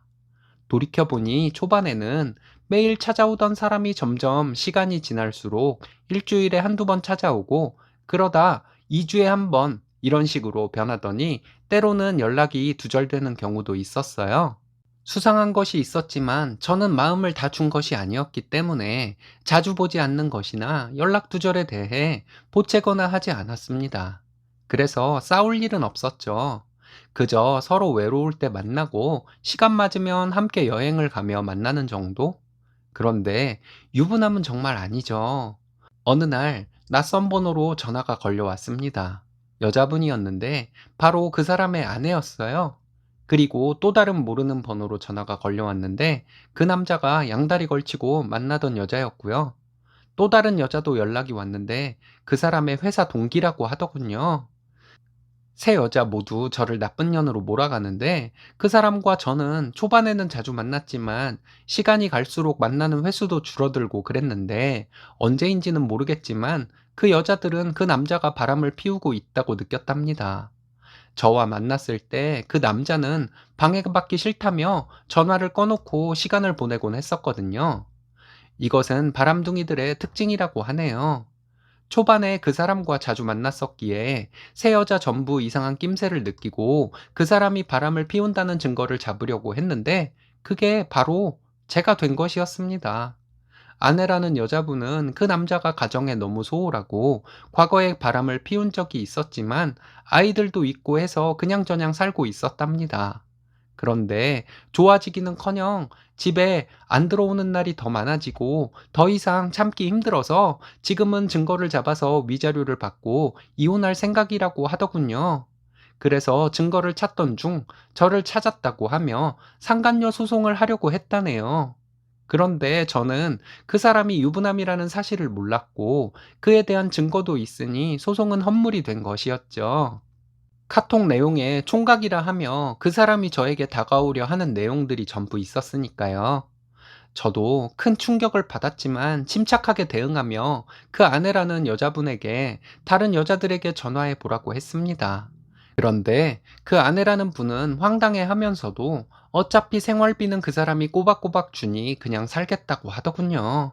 인간 취급 안 하고 산다면서요. 본인도 창피한 마음이 드는지 저에게 오히려 미안하다는 말을 하고 전화를 끊었어요. 나름의 계획을 가지고 흔들리지 않아야 한다 했으면서 그런 쓰레기 같은 놈을 만났으니 저도 잘한 것은 없지만 그 아내란 사람도 한심했습니다. 다른 두 여자는 그 남자가 유부남이라는 사실을 알고 만났다고 하더군요. 저에게 전화해서 헤어지라고 난리를 쳤습니다. 유부남인 것을 알고 남자를 만났으면 상간녀인데 그런 상간녀 주제에 저에게 헤어지라고 난리를 치는 모습이 어찌나 황당하던지 그저 할 말을 잃게 되더군요. 그 남자, 그 여자들한테 적게는 몇백, 많게는 2천만 원씩, 그리고 생활비도 받으면서 만남을 지속했다 하더라고요. 저만 바보 같은 사람인 줄 알았는데 그 여자들은 한술 더 떴습니다. 저는 그나마 다행이라고 해야 할지 그 남자에게 돈을 뜯기지는 않았어요. 그 두 여자가 돈을 뜯기며 만났다는 말을 듣고 기억을 더듬어 보니 그 남자가 종종 저를 만났을 때 힘든 표정으로 아버지가 수술을 해야 하는데 1,000만 원이 필요하다는 말을 던졌는데 제가 별 반응이 없자 울면서 돈을 빌려달라고 했던 적이 있더라고요. 또 어느 때는 매형이 사업에 실패해서 누나가 아이들이랑 길거리로 나앉게 생겼다는 둥, 돈이 급하게 필요하다는 둥, 이렇게 가끔 돈 얘기를 한 적이 있었어요. 저는 그냥 원론적으로 매형이 사업을 한두 번 한 것이 아니라면서 매번 그렇게 실패해서 빚더미에 앉은 사람은 소액으로는 도움도 안 되지만 그렇게 매번 도와주다가는 한도 끝도 없어. 집은 어쩔 수 없으니 부모님 집으로 들어가라 하고 빚은 차차 벌어서 갚으라고 해. 왜 그걸 월급도 빠듯한데 자기가 해결해 줘야 해. 자꾸 도와주면 바라고 있기만 할 거야. 그리고 한 명만 피해보면 되지. 왜 가족들 모두가 다 같이 힘들어지려고 해? 사람은 고쳐 쓰는 거 아니야. 또 사업한다고 할 것이고, 또 실패하면 또 바랄 거야. 그럼 그때 또 나한테 빌려달라고 할 거야? 라고 대답했습니다. 그리고 아버지 수술비 얘기를 했을 때는 아버지 수술은 연세가 있으셔서 나라에서 보장해주는 그런 것도 있을 거야. 병원에서 어려운 사람들을 위해 도움을 주는 곳도 있고, 수술이 급한 것도 아니고, 시간이 좀 있다면서, 무작정 여기저기 돈 빌리려 하지 말고 그런 쪽으로 먼저 알아봐. 라고 말했던 적이 있습니다. 이런 것들이 저에게 돈을 뜯어내려는 퍼포먼스였던 것이었다는 생각이 들었습니다. 돈을 뜯기지는 않았지만 참 기분 더럽더군요. 여자 좋아해서 등쳐먹고 살아가는 사람을 만났었던 것이 정말 믿기지도 않고 자존심도 상했습니다. 그 남자는 월급을 여자 꼬시는데 다 쓰고 꼬신 여자한테 불쌍한 척해서 돈 뜯어내서 집에 쥐꼬리만큼 생활비 주고 가정에는 신경도 쓰지 않는 그런 인생을 사는 남자. 나쁜 놈인 것은 말할 것도 없지만 제가 그런 남자와 한 기간 동안 만났었다는 것이 인정하고 싶지 않고 자존심이 상했습니다. 아버지의 수술, 매형의 사업 실패 등 모든 것이 거짓이라고 밝혀지고 나서 그 여자들은 그 남자를 고소했지만 본인들이 주고 싶어서 준 돈이라서 돌려받지는 못한다고 하더라고요. 저도 그 남자가 저에게 유부남인 것을 숨기고 만난 것이 분해서 고소할 수 있을 죄목을 찾고 있는데 돈 사기를 당한 것도 아니고 시간 낭비만 될 것 같아 그만두게 되었습니다. 그 일을 정신없이 겪고 생각해보니 제가 그나마 그 남자와 너무 멀리 가지 않고 제 자리를 지키려고 했던 것 때문에 다른 여자들에 비해 큰 피해를 보지 않게 된 것 같아 다행이라면 다행이라는 생각도 들었습니다. 그 남자는 그 외국인과 대화하는 사이트에서 여자 여럿 유혹하는, 특히 저와 같이 이민을 계획하며 돈 모으고 있는 여자들을 노리는 쓰레기 같은 마인드를 가진 사람이었습니다. 경찰 쪽으로는 조사를 받기 위해 왔다 갔다 해야 하고 죄목을 찾아야 하는 등 시간 낭비가 신경이 쓰여서 그만두었지만 그 인간 회사에는 실체를 얘기했습니다. 그 인간 근무하던 곳이 모범을 보여야 하는 환경이라 회사에 사실을 말하고 그 사람이 이런 사람인데 그 회사에 적합하냐고 했더니 바로 해고당했다 합니다. 그 인간이 지금은 어떻게 살고 있는지 궁금하지 않지만 그 버릇 어디 갔을지 모르겠네요. 여자들 수시로 바꾸면서 여자 등쳐먹고 살겠죠. 들리는 얘기로는 유부녀를 꼬여서 돈을 뜯어냈는데 남편에게 걸려서 고소당했다고 합니다. 구속이 되었는지 어쨌는지는 모르겠어요. 하늘이 저를 도와준 것일까요? 살다 보면 별일 다 겪는다고 하지만 저는 참 황당한 일을 겪었습니다. 이런 인간은 매장되어야 하는데 다른 것은 몰라도 고소당해서 콩밥을 먹고 있는지는 궁금하네요. 채팅으로 남자를 만났다는 것도 그렇고, 알고 보니 유부남이었다는 사실도 그렇고, 주변 사람들에게 풀어놓기 어려운 점이 많아 누구에게도 허심탄회하게 이 일을 얘기해 본 적이 없습니다. 그래서 익명의 힘을 빌려 이렇게 일신사에 사연을 보냅니다. 긴 이야기 들어주셔서 감사합니다. 이번 사연은 짠돌이 예랑이 예물로 스님을 시험하길래 사이다를 날리고 파혼을 선언했다는 사연인데요. 함께 보시겠습니다. 안녕하세요. 20대 후반 예신입니다. 예랑과 예물 보러 갔다가 너무 황당하고 치욕스러워서 결혼은 없던 것으로 하려 합니다. 인생 선배님들은 어떻게 생각하시는지 궁금해서 글을 써봐요. 읽어보시고 조언 부탁드립니다. 예랑은 30대 초반이고 1인 사업자로 작은 사업을 하고 있는 사람입니다. 연애 3년간 선물이라고는 첫 생일에 옷 한 벌, 두 번째 생일에 지갑 하나, 이렇게 딱 2번 받아봤습니다. 저는 얘랑에게 생일 때에는 물론 자잘한 것들 많이 선물했고요. 얘랑은 소소한 선물 센스는 찾아볼 수 없는 남자입니다. 짠돌이처럼 보이기는 했지만 부지런하고 성실하게 일하는 모습이 믿음이 가서 결혼하기로 했어요. 식장은 저희가 사는 지역에서 가장 싼 곳으로 정했습니다. 저는 성대한 결혼식이 로망이었지만 얘랑과 함께 예식장을 알아보다가 1시간도 안 되는 결혼식에 1,000만 원을 쓰는 것이 저도 아깝다는 생각이 들어서 얘랑과 상의 끝에 싼 곳에서 하기로 했습니다. 코로나가 어떻게 될지 몰라서 신행도 자동차 렌트해서 며칠 동안 국내를 돌기로 했고요. 신행은 저도 얘랑도 여행에 별 관심이 없어서 큰 불만은 없었습니다. 식장과 신행을 이렇게 하는 대신에 얘랑이 예물은 좋은 것을 하자며 500만 원가량 생각하라고 전부터 얘기했습니다. 만나면 반지 잘 알아보고 있냐고 묻곤 했어요. 그리고 지난 주말에 예물 보러 저희가 사는 지역에서 1시간 넘게 걸리는 곳으로 갔어요. 제가 생각한 반지는 명품 브랜드였는데 가격을 알아보니 200 정도 되었습니다. 귀걸이, 목걸이, 팔찌 등은 귀금속 상가에서 할 것이라고 생각했고 나머지는 쓸데없는 것이라 생각하고 생략할 마음이었어요. 백화점에 가서 반지를 실물로 보니까 가격만큼은 안 돼 보이긴 했는데 얘랑이 반지 하나 보더니 바로 백화점에서 나와서 택시 타고 귀금속 상가로 가자고 했습니다. 그렇게 하루 종일 귀금속 상가를 돌아다니며 발품 팔아서 삼부 다이아 반지, 큐빅 목걸이, 귀걸이, 팔찌를 300 정도에 계약했어요. 돌아다니면서 명품은 이름값이다 뭐다 하더니만 까르띠에 짝퉁을 결혼반지로 고른 것이었습니다. 이때까지도 저는 기분 상하거나 하지는 않았어요.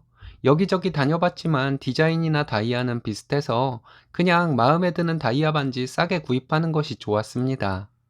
귀금속 상가에서 계약서 작성하고 다음날 이체하기로 한 다음 차를 가지러 백화점으로 갔어요. 주차 시간이 너무 길어서 주차비 많이 나왔겠다며 뭐라도 사야 하는 것 아니냐고 지나가는 말로 얘기했는데 갑자기 얘랑이 가방을 하나 사라고 했어요. 저는 그냥 한 말인데 깜짝 놀라서 왜? 오빠 미쳤어? 막 이러면서 진심이냐고 여러 번 물어봤습니다. 진짜라고 하길래 짠돌이인 얘랑이 결혼 날짜도 잡고 해서 내 사람이다 생각하니 좀 쓰는 건가 하는 생각도 들었습니다. 어쨌든 신이 나서 명품 매장으로 갔어요. 한편으로는 오빠 오늘 돈 많이 썼잖아. 괜찮은데?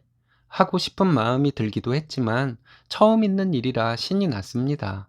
양심상 샤넬 매장은 안 가고 다른 명품 매장을 돌아다녔어요. 2, 300짜리는 생각도 안 했고 100 안쪽으로 클러치나 생각하고 둘러보며 얘랑도 어울린다 안 어울린다 봐주다가 진짜 마음에 드는 것을 골랐는데 그 순간 얘랑이 갑자기 오늘은 그냥 집에 가자 하더라고요. 장난치나 하는 생각이었는데 얘랑이 계산해 보니까 계산이 안 맞는다며 저를 에스컬레이터로 데려갔습니다. 장난인 줄 알았는데 지하 주차장에 들어서는 순간 말할 수 없을 만큼 수치스러웠어요.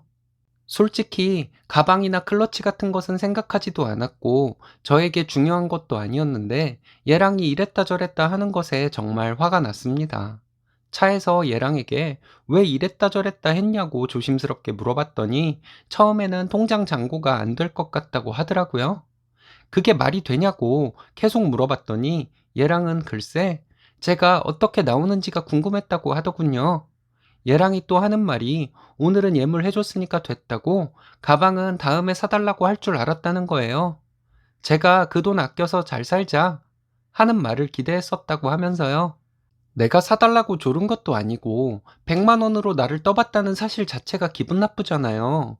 예물 300에 가방까지 바란 제가 나쁜 년인가 하는 생각도 들고요. 오늘 예물 봤으니까 가방은 다음에 사주고 저녁이나 먹으러 가자. 내가 살게. 이랬어야 얘랑의 시험에 통과하는 것이었나요? 참고로 양가 도움 일체 없고 집도 전세대출 최대한 받아서 장만하는 것이고 시댁에서는 체면상 친척들에게 이불은 해야 한다고 해서 이불 11채 했고 저희 집엔 아무것도 없었습니다. 얘랑 반지 빼면 250도 안 되는 예물 받으면서 하는 이 결혼 꼭 해야 하는 것인지도 의문이 들더라고요. 친구들에게 창피하고 엄마한테 미안해서 말이에요. 그래서 제가 예물 가방 2, 300짜리 받는 사람도 많다. 그런 것은 바라지도 않았다. 내가 이렇게 행동했으니 시험도 했겠다. 결정도 오빠가 하면 되겠네. 사람 간 봐서 명품 밝히는 인간 만드니까 좋냐. 했더니 아무 말도 안 하더라고요. 화를 낼 사람이 누구인데 자기가 기분 상한 표정을 하고 있는지 정말. 그래서 저 결혼 엎을 생각으로 지금까지 쌓인 말들 다 해버렸습니다. 우리 결론적으로 예식장 신혼여행은 가장 싼 곳으로 했고 집값은 거의 대출이고 예물 반지는 오빠 말로만 비싼 것으로 하라고 하고는 결국 이미테이션 반지이고 가방도 사줄 것처럼 골라보라 하더니 날 시험한 것이었고 그런 사람이 예단 요구할 것은 다 요구했다. 오빤 말만 뻔지르르하게 하고는 정작 해준 것은 없으면서 나를 사치하는 여자인지 시험을 하는 것이 말이 되냐? 이렇게 막 쏘아붙였어요.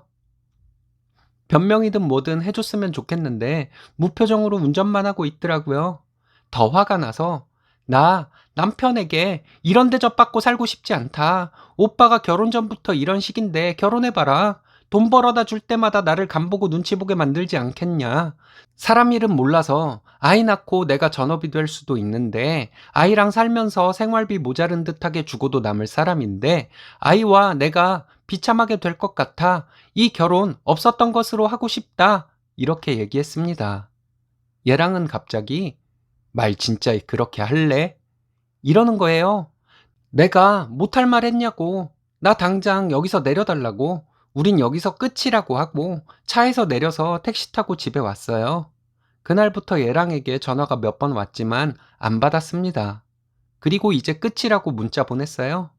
부모님께도 다 얘기했고 아빠도 화가 많이 나셔서 당장 그만두라고 하시고 엄마는 화는 안 내셨지만 그런 결혼하면 엄마 많이 속상할 것 같다고 하셨습니다. 확실히 파혼하기로 마음을 굳혔지만 3년이라는 연애 기간이 있어서 조금 흔들리기도 하는데 제가 정신 차리도록 무슨 말이라도 해주셨으면 해요. 이런 대접 받으면서 결혼하는 것은 정말 아닌 거죠. 친구들에게는 진짜 창피해서 말할 수도 없고 해서 여러분들께 하소연합니다. 인생 선배님들 조언 부탁드려요. 사연은 매주 시댁에 오길 바라고 어딜 가도 보고하고 다니라고 하던 시어머니를 모두 함께 나서서 교육시켰다는 사연인데요. 함께 보시겠습니다. 안녕하세요. 저는 30대 중반으로 결혼한 지 6개월 된 여자입니다. 뭐가 문제인지 모르고 가슴에 돌덩이 하나 얹어놓은 것 같은 답답함을 느끼며 살았습니다. 주변에 사람이 적어 상담해줄 사람도 없어서 더 답답했던 것도 있어요. 유튜브를 보다가 사연을 읽어주는 유튜브 채널이 있다는 것을 최근에 알게 되었습니다. 저와 비슷한 처지에 있는 여자분들이 많다는 것을 근래 들어서 알게 되었네요. 그리고 저희 부부가 무엇이 문제인지도 알게 되었습니다. 저희 집은 시댁과 친정이 같은 지역에 있습니다. 친정과 시댁 모두 차 타고 20분 정도 걸리는 거리에 있어요. 결혼하기 전에 시어머니가 하신 말씀이 있습니다. 결혼하고 나면 친정이 가까이 있더라도 자주 못 가게 되고 시댁에 더 신경을 쓰는 것이라고요. 저는 단순하게 시어머니와 제가 세대가 달라서 이런 말씀을 하시는 것이라고 생각했습니다. 그 말씀이 무슨 말씀인지 몰랐는데 결혼하고 나서 그 의미를 알게 되었습니다. 결혼하고 나니까 툭하면 시댁에서 남편과 저를 오라고 했습니다. 처음에는 무슨 일이 있어서 부르시는 줄 알고 갔는데 막상 가보면 별일 없었어요. 그냥 밥 때 되면 밥 먹고 저는 설거지하고 설거지 끝나면 같이 TV 보다가 얘기하다가 하는 것이 다였어요. 내 집에 있는 것이라면 누워있기도 하고 기대고 앉아있기도 할 수 있는데 자리가 불편하니 허리도 아프고 힘들더라고요. 그리고 시댁에 가는 것이 의무가 되어버리니 너무 부담스럽게 느껴졌어요. 시부모님은 저희가 매주 시댁에 오는 것이 당연하다고 여기셨습니다. 친정은 가고 싶을 때 갔는데 시댁은 왜 의무적으로 매주 주말마다 가야 하는지 정말 싫더라고요. 어떨 땐 시댁에 일주일에 두세 번 간 적도 있습니다. 시댁이 부담스러우니 모든 것이 곱게 보이지 않더라고요. 친정에 가는 것도 시어머니 눈치를 보게 되었습니다. 시댁에 그만큼 자주 가면 친정에도 자유롭게 갈 수 있어야 공평한 것 아닌가요?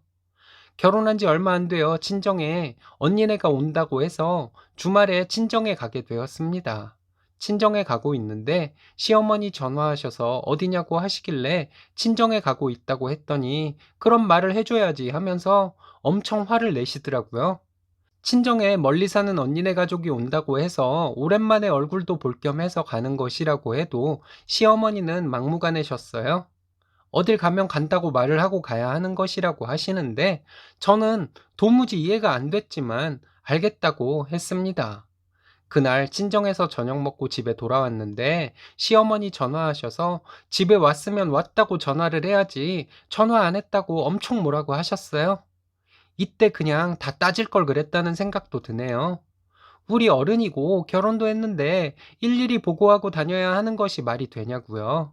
남편에게 시댁에 의무적으로 가야 하는 것도 부담스럽고 일일이 시어머니께 보고해야 하는 것도 싫다고 얘기했더니 남편은 자기 엄마가 시집살이를 시키는 것도 아니고 밥 먹고 놀다 오는 것인데 뭐 그게 힘들다고 이러냐 하더라고요.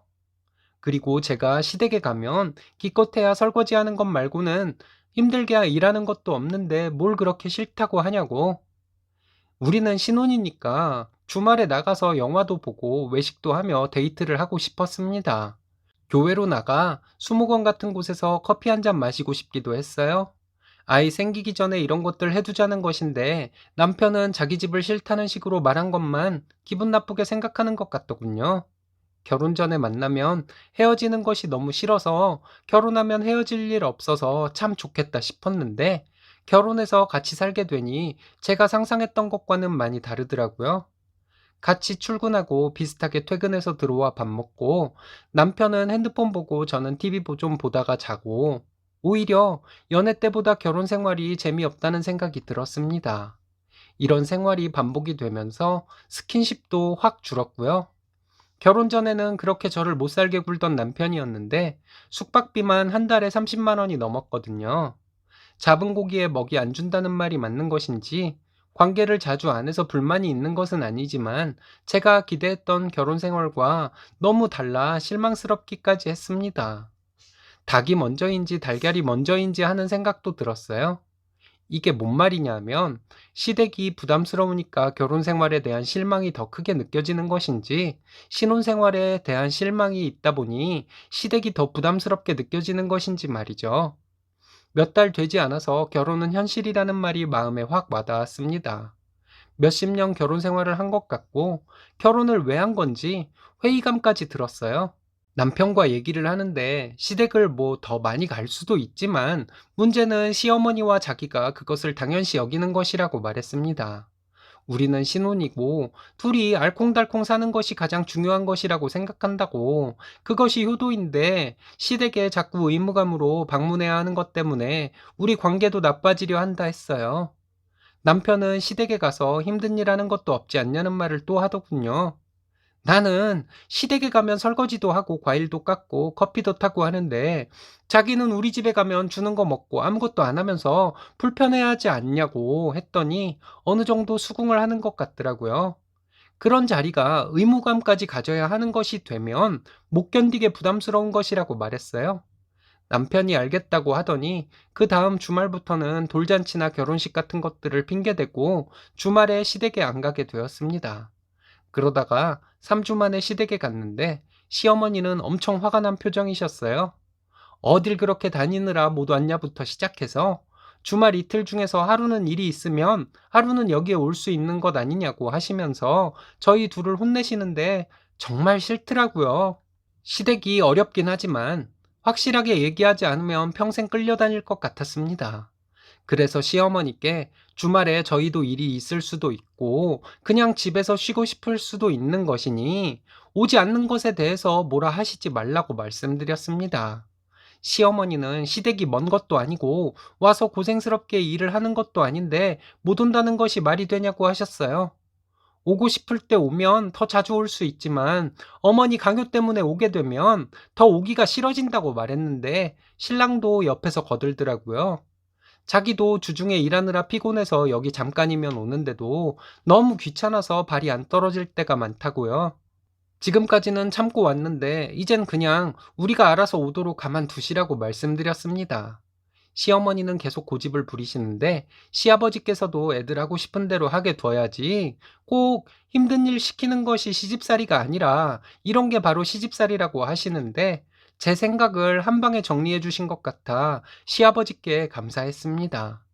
시어머니는 기분 나쁜 말투로 니들 마음대로 하라고 하시는데 말 나온 김에 다 말한다고 주말에 우리가 어디를 가든 시어머니께 보고를 하고 다녀야 하는 것도 아니라고 말씀드렸습니다. 우리가 어린애도 아니고 머지않아 부모가 될 텐데 부모님께 보고를 하고 어딜 다니는 것을 다른 사람들이 보면 우리를 얼마나 우습게 알겠냐고 말씀드렸어요. 사실 시댁에 매주 몇 번씩 와야 하는 것과 어머니께 일일이 보고하고 어디를 다녀야 하는 것 때문에 남편과 사이가 안 좋아지고 그랬다고 했습니다. 그게 왜 사이가 안 좋아질 이유냐고 시어머니가 그러시길래 그냥 아들 부부 사이 나빠지게 만들고 싶지 않으시면 그런 것을 이제 그만하시라고 말했어요. 시아버지께서 시어머니 안 계실 때 말씀하셨습니다. 너희 엄마가 돈 벌어본 적이 없이 주부로만 사셔서 잘 몰라서 그러는 것인데 본성이 나쁜 사람은 아니니 이해하라고요. 앞으로는 그런 일 없을 것이라고 말씀하셨습니다. 아버님 말씀을 듣고 나니 마음이 편해지더라고요. 가슴에 올려져 있던 돌덩이도 사라진 기분이었어요. 그 후로 시어머니는 저를 부담스럽게 하지 않으셨습니다. 처음에는 2, 3주에 한 번 시댁에 가다가 최근에는 주말에 별일 없으면 시댁에 가고 있어요.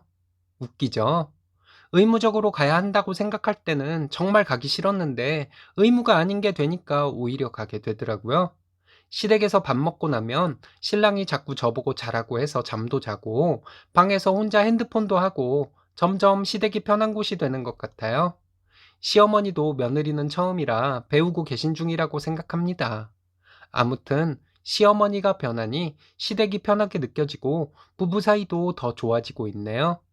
이번 사연은 며느리에게 아무런 터치 없는 집안 분위기가 정이 안 느껴져서 불만이라는 올케에게 사이다 발언을 한 시누이의 사연인데요.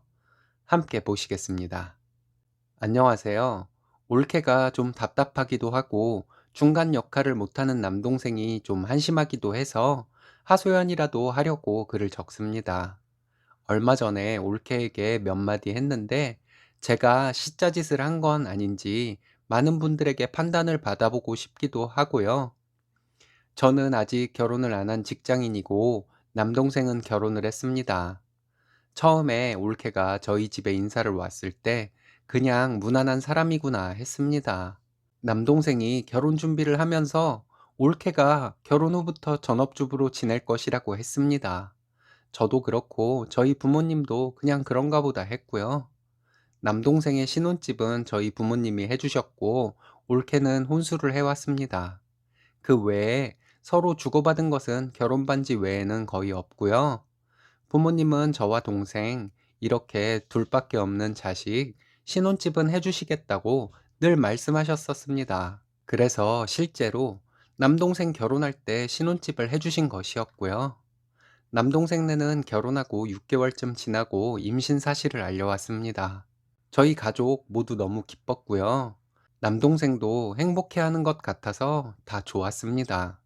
남동생과 어린 시절에 싸우기도 많이 싸웠고, 현재도 다정한 말을 주고받는 것은 전혀 없는 현실 남매이긴 하지만, 저에게 조카가 생긴다는 기대감에 정말 가슴이 떨릴 정도로 기뻤습니다.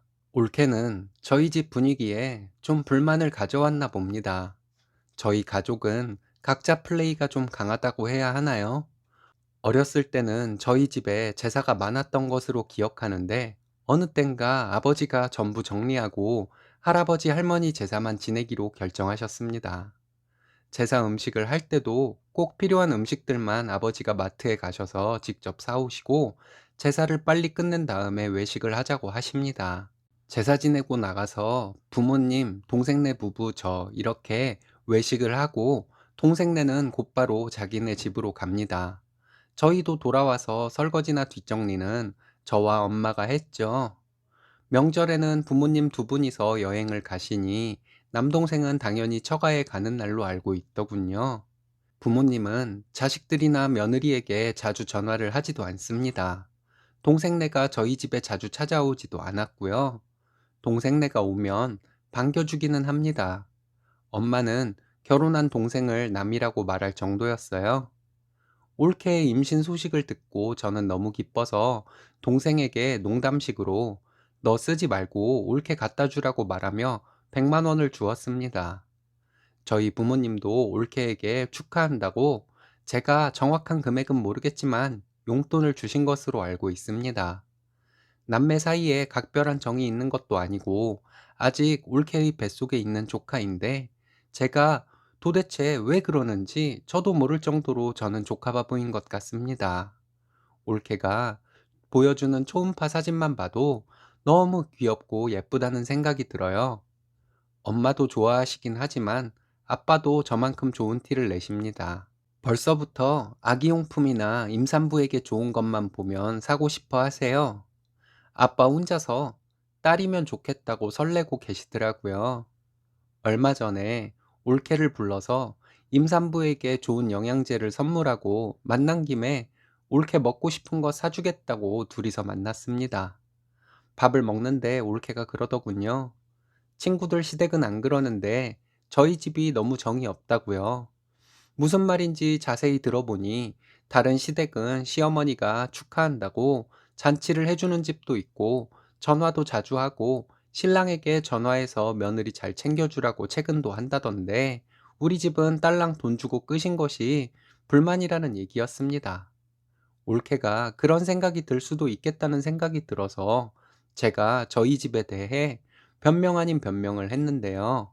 부모님도 나도 충분히 기쁜데 가족이 자주 모이거나 하지를 않는 것 뿐이니 올케가 서운하게 생각하지 말아달라고 했어요. 그랬더니 올케 하는 말이 저희 집에서 오래 키운 강아지 얘기를 꺼내더군요. 아기 태어나고 시댁에 찾아가면 그 강아지는 어떡하실 거냐고 물었더니 저희 엄마가 그럼 아기가 좀 클 때까지 오지 말라고 했다더군요. 엄마가 여기는 내 집이고 내 강아지 때문에 너가 걱정이면 안 오면 될 일이고 밖에서 만나던가 하면 될 일이라고 하셨대요. 그리고 또 엄마가 나는 한 번도 너에게 며느리이기 때문에 이거 해라 저거 해라 하는 식의 책임을 준 적도 없고 앞으로도 그러지 않을 것이니 서로 편하게 각자 자유롭게 살자고 하셨대요. 저희 엄마는 실제로도 그런 분이거든요. 저에게도 그런 식이에요. 올케의 볼멘 소리에 저도 좀 서운한 마음이 들었습니다. 그래서 제가 결혼한 친구들에게 얘기해보면 시댁은 터치를 안 하면 그게 최고라고들 하던데 우리 집 분위기 정도면 괜찮은 것이 아니겠냐고 올케에게 물었어요. 그랬더니 올케는 형님 친구들이 안 좋은 시댁을 만난 것뿐이라고 하더군요. 자기 친구들은 시댁에 엄청 대접받고 산다면서요. 그래서 제가 올케에게 그랬어요. 올케가 그런 서운한 마음이 드는 것도 이해가 가는데, 일단 임신했다고 시어머니가 잔치까지 해준다는 말은 처음 듣는다. 나는 조카 생긴다고 충분히 설레이고 있고, 올케에게 돈도 주고 영양제도 선물하려고 만났다. 아빠는 혼자 들떠서 아기용품 좋아 보이는 것을 보면 벌써부터 사서 집에 쌓아두고 있다. 이 정도면 나쁘지 않은 시부모와 시누이 아니냐라고 했습니다. 결혼한 친구들에게 시어머니 시누이에 대한 뒷담화를 많이 들어왔기 때문에 올케가 제가 좋은 의도로 하는 말도 부담스럽게 들릴 수 있는 것을 잘 알고 있었습니다. 그래서 나름 부드럽게 말했습니다.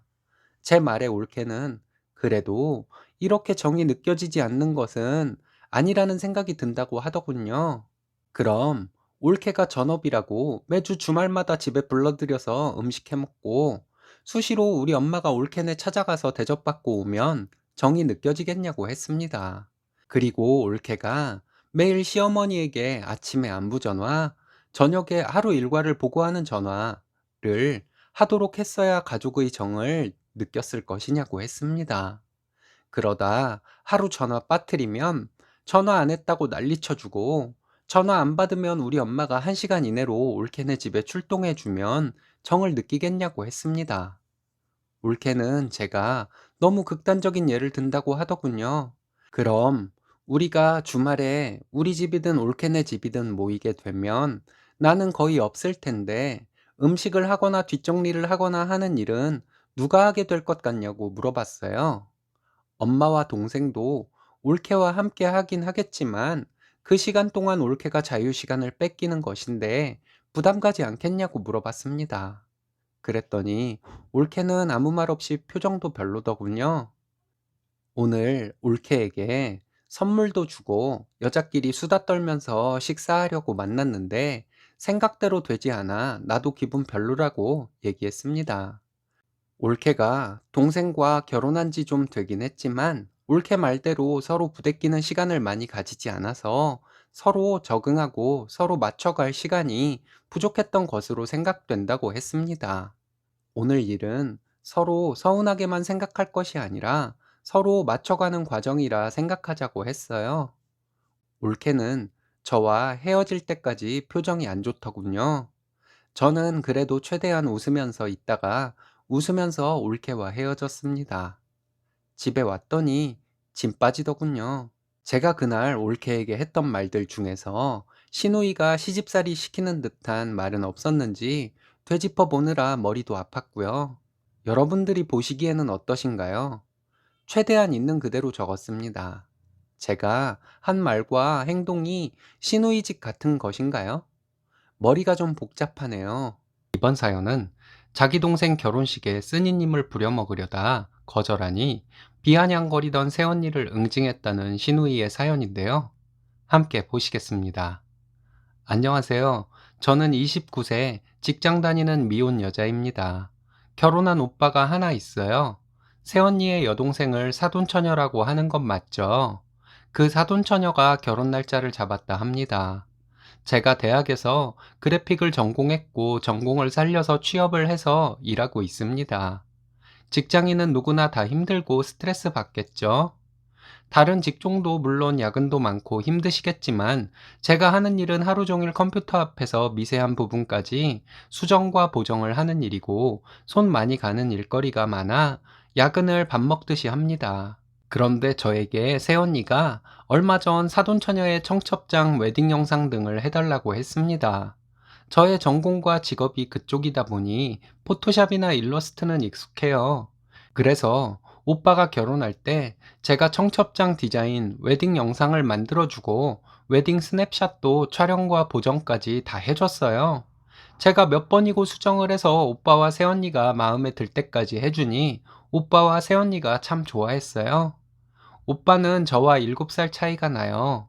나이 차이가 많이 나는 만큼 오빠는 어려서부터 저를 잘 돌봐주고 감싸주고 했거든요. 아빠 같은 오빠의 결혼식이니만큼 하나뿐인 동생인 제가 힘들어도 다 해준 것이었고요. 그런데 새언니가 자기 여동생이 결혼하니까 자기 결혼할 때처럼 저에게 해달라고 하더라고요. 좀 어이없었지만 주중에는 제가 직장에서 야근도 잦고 정신없이 일하다가 주말에 하루는 잠으로 시간을 보내고 하루는 데이트도 해야 한다고 말하며 좋은 말로 거절을 했습니다. 새언니는 알겠다고 하며 전화를 끊었는데 지금 와서 그렇게 좋은 말로 거절한 것이 후회가 됩니다. 그냥 새언니에게 바쁘게 회사 생활하는 사람에게 그런 것을 해달라 하는 것이 말이 되냐 이런 식으로 말할 걸 그랬어요. 거절하는 것이 미안해서 구구절절 사정을 말하며 거절했더니 새언니는 제가 우습게 보였는지 정말 새언니가 알겠다고 하며 전화를 끊길래 그걸로 끝난 줄 알았습니다. 근데 사돈처녀가 저에게 전화를 하더니 대뜸 청첩장 만든 것을 언제쯤 받아볼 수 있냐고 하더라고요. 제가 이러이러한 사정으로 못한다고 새언니에게 말했는데 못 들었냐고 했더니 사돈처녀는 몇 시간 투자해서 그냥 좀 해주면 안 되냐고 그러더라고요. 그게 며칠 걸려서 잘 만들어도 당사자가 수정을 원하게 되는 것인데, 그러면 엄청 오래 걸리는 작업이라고 말하고, 그냥 편하게 수정을 요구할 수 있는 업체에 하시는 것이 편할 것이라고 했습니다. 그랬더니 사돈처녀가 알겠다고 하고 끊더라고요. 너무 짜증나서 엄마한테 얘기했더니, 새언니가 좀 너무하긴 했지만, 네가 이해해라는 식으로 말씀하셨어요. 며칠 뒤에 새언니 인스타를 봤는데 진짜 어이없었습니다. 그거 좀 할 줄 안다고 열나 잘난 척. 재수없네. 네 시집 갈 때 보자. 이렇게 해놓고 사돈처녀가 공감이암. 이렇게 댓글 달고 화가 나서 진짜 제가 바쁘기도 하고 업체에서 하는 것만큼 신경을 써줄 수 없을 것 같아 거절한 것인데 그게 이렇게 비난받을 일인가요? 새언니는 물론 사돈처녀도 저보다 나이가 많은 것으로 알고 있는데 자기들이 한두 살 먹은 어린애도 아니고 새언니가 작은 공방을 운영하는데 제가 공방 로고나 디자인 그냥 해주었거든요. 호의가 계속되니 권리인 줄 아는 건지 새언니와 사돈처녀가 저 보라고 인스타에 글을 올린 게 밤마다 생각나서 짜증나더라고요. 내가 지금까지 그렇게 호의를 베풀었는데 이번에 거절했다고 그럴 수 있나 하는 생각도 들고 좋은 마음으로 해줬던 것이 후회도 되고요. 생각할수록 열받아서 아빠에게 사실을 다 말해버렸습니다. 새언니와 사돈처녀가 인스타에 올린 글 캡처해서 오빠에게 보내고요. 오빠는 저에게 전화해서 미안하다고 하며 새언니에게 잘 얘기하겠다고 하더라고요. 아빠는 제 얘기를 듣고 처음에는 그거 좀 해주지 그랬냐고 하길래 시간이 이 정도 걸리고 작업이 보통 까다로운 것이 아니라고 설명해 드렸어요.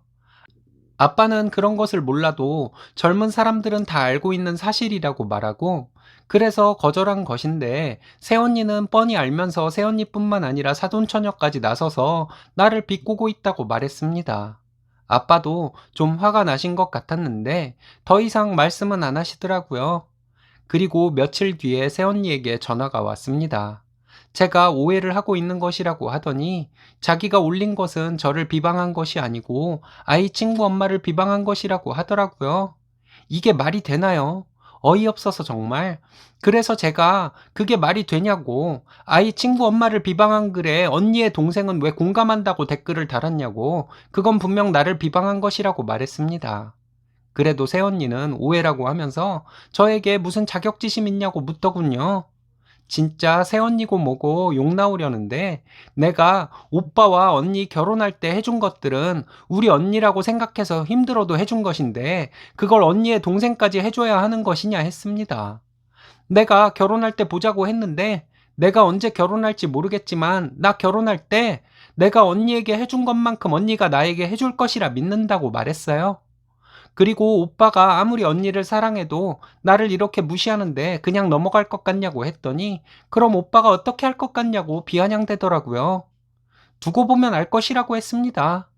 그리고 이 사실 아빠에게도 알릴 것이고 언니가 나를 이렇게 종부리듯 부려먹어도 되는 것으로 생각한 것은 우리 집안 자체를 무시한 것이니 아빠도 많이 화가 나실 것 같다고 말했어요. 새언니는 아빠는 무서웠나 봐요. 자기가 다른 사람 얘기를 올린 건데 괜히 그런 글을 올려서 오해하게 했다며 미안하다 하더라고요.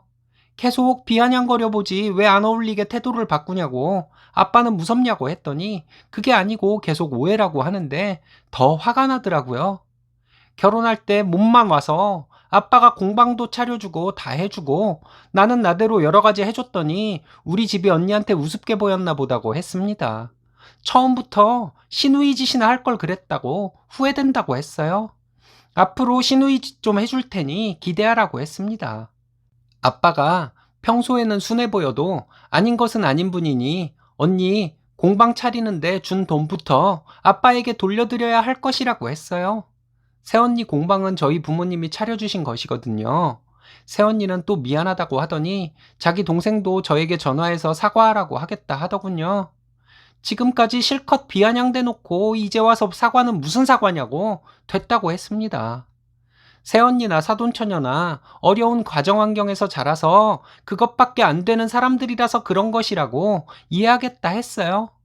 근데 어려운 가정 환경 속에서 자라도 새언니나 사돈처녀와 다르게 개념을 탑재한 사람도 얼마든지 많다고 말해 주었습니다. 그리고 더 이상 할 말 없다고 전화를 끊어버렸어요. 이번 주말에 오빠네가 부모님과 저에게 사과할 것이라며 온다고 엄마가 말해주더라고요.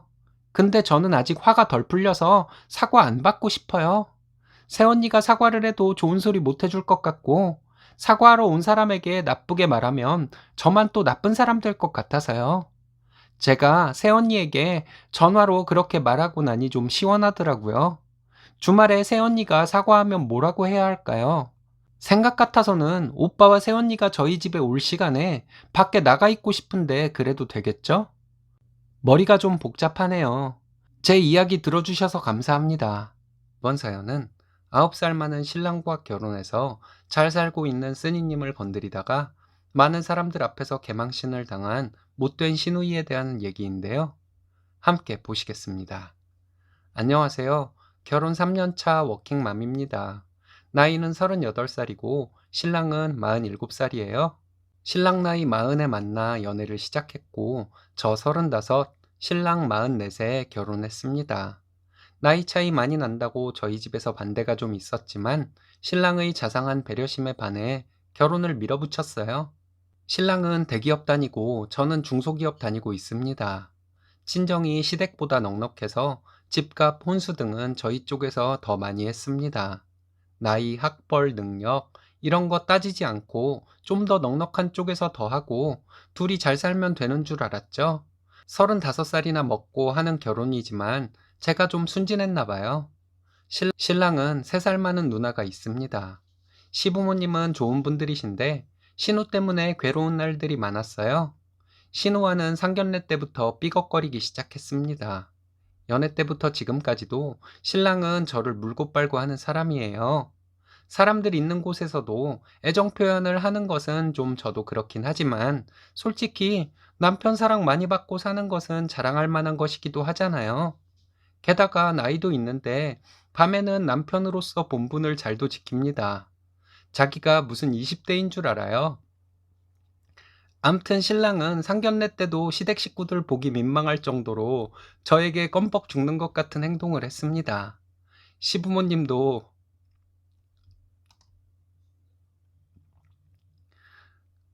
그런 신랑을 흐뭇하게 바라보셨고요. 그런데 신우는 그게 싫었나 봐요. 시부모님도 얘기 안 하는 예단 얘기를 신우가 꺼내더군요. 받을 것은 받아야겠다고 하는 신우 말에 저희 부모님 화가 났지만 애써 참으셨습니다. 그리고 대화 도중에 신우는 자기 동생이 40 넘어 결혼하는 것이 적은 나이는 아니지만 그렇게 많은 나이도 아니라고 뜬금없이 얘기하더군요. 그리고 옳게 될 사람, 저 말이죠. 옳게 될 사람 나이가 20대도 아니고 하니 시부모님이 이렇게 굽힐 필요가 없다고 말하더라고요. 저희 오빠가 팩트 폭행을 좀 할 줄 아는 사람이에요.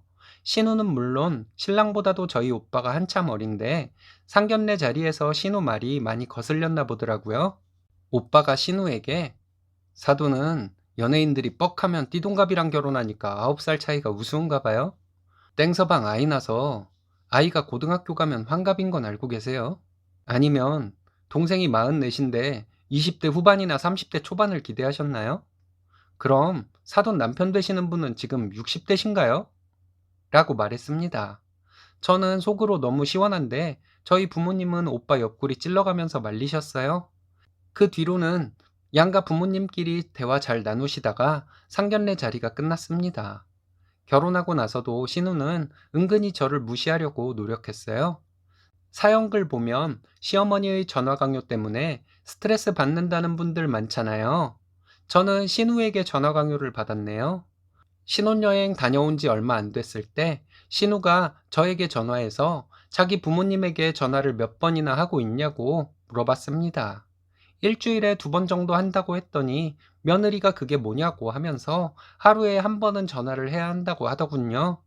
안 그래도 일주일에 2번은 좀 적다 생각하고 좀 더 자주 전화를 드려야겠다고 생각하고 있는 중이었는데 신우가 못된 직장 상사처럼 트집을 잡으니 기분이 팍 상해버렸어요. 결혼하고 아이 낳기 전까지 집안 살림은 신랑과 분담해서 했습니다. 신랑은 야근이 잦아서 가사 일을 분담은 했지만 제가 거의 다 했죠. 퇴근해서 집에 오면 빨라야 9시 반인 사람에게 무슨 가사 일을 기대하겠어요. 결혼할 때 저희 집에서 지원받은 것이 많기는 하지만 그런 것은 따지지 않고 내가 버는 돈의 2배 가까이 버느라 신랑 고생한다는 것만 생각했습니다. 그래서 기분 좋게 가사 일을 제가 한 것이었어요. 그런데 신우는 저희 집에 와서 살림에 대한 온갖 지적질을 했어요. 그것도 신랑이 있을 때는 하지 않고 저와 단둘이 있을 때만 하더군요. 신랑이 옆에 있을 때는 자상한 큰언니인 척하고 둘이 있을 때는 앙칼진 목소리로 이것저것 지적을 하니 뭐 이런 미친 사람이 다 있나 했습니다. 그리고 종종 저에게 신랑 가사일 시키지는 않는지 물어봤어요. 아무 생각 없이 나도 일하는데 집안일은 공평하게 해야 하는 것이라고 말했다가 철딱선이 없는 경제관념도 없는 으로 몰렸습니다.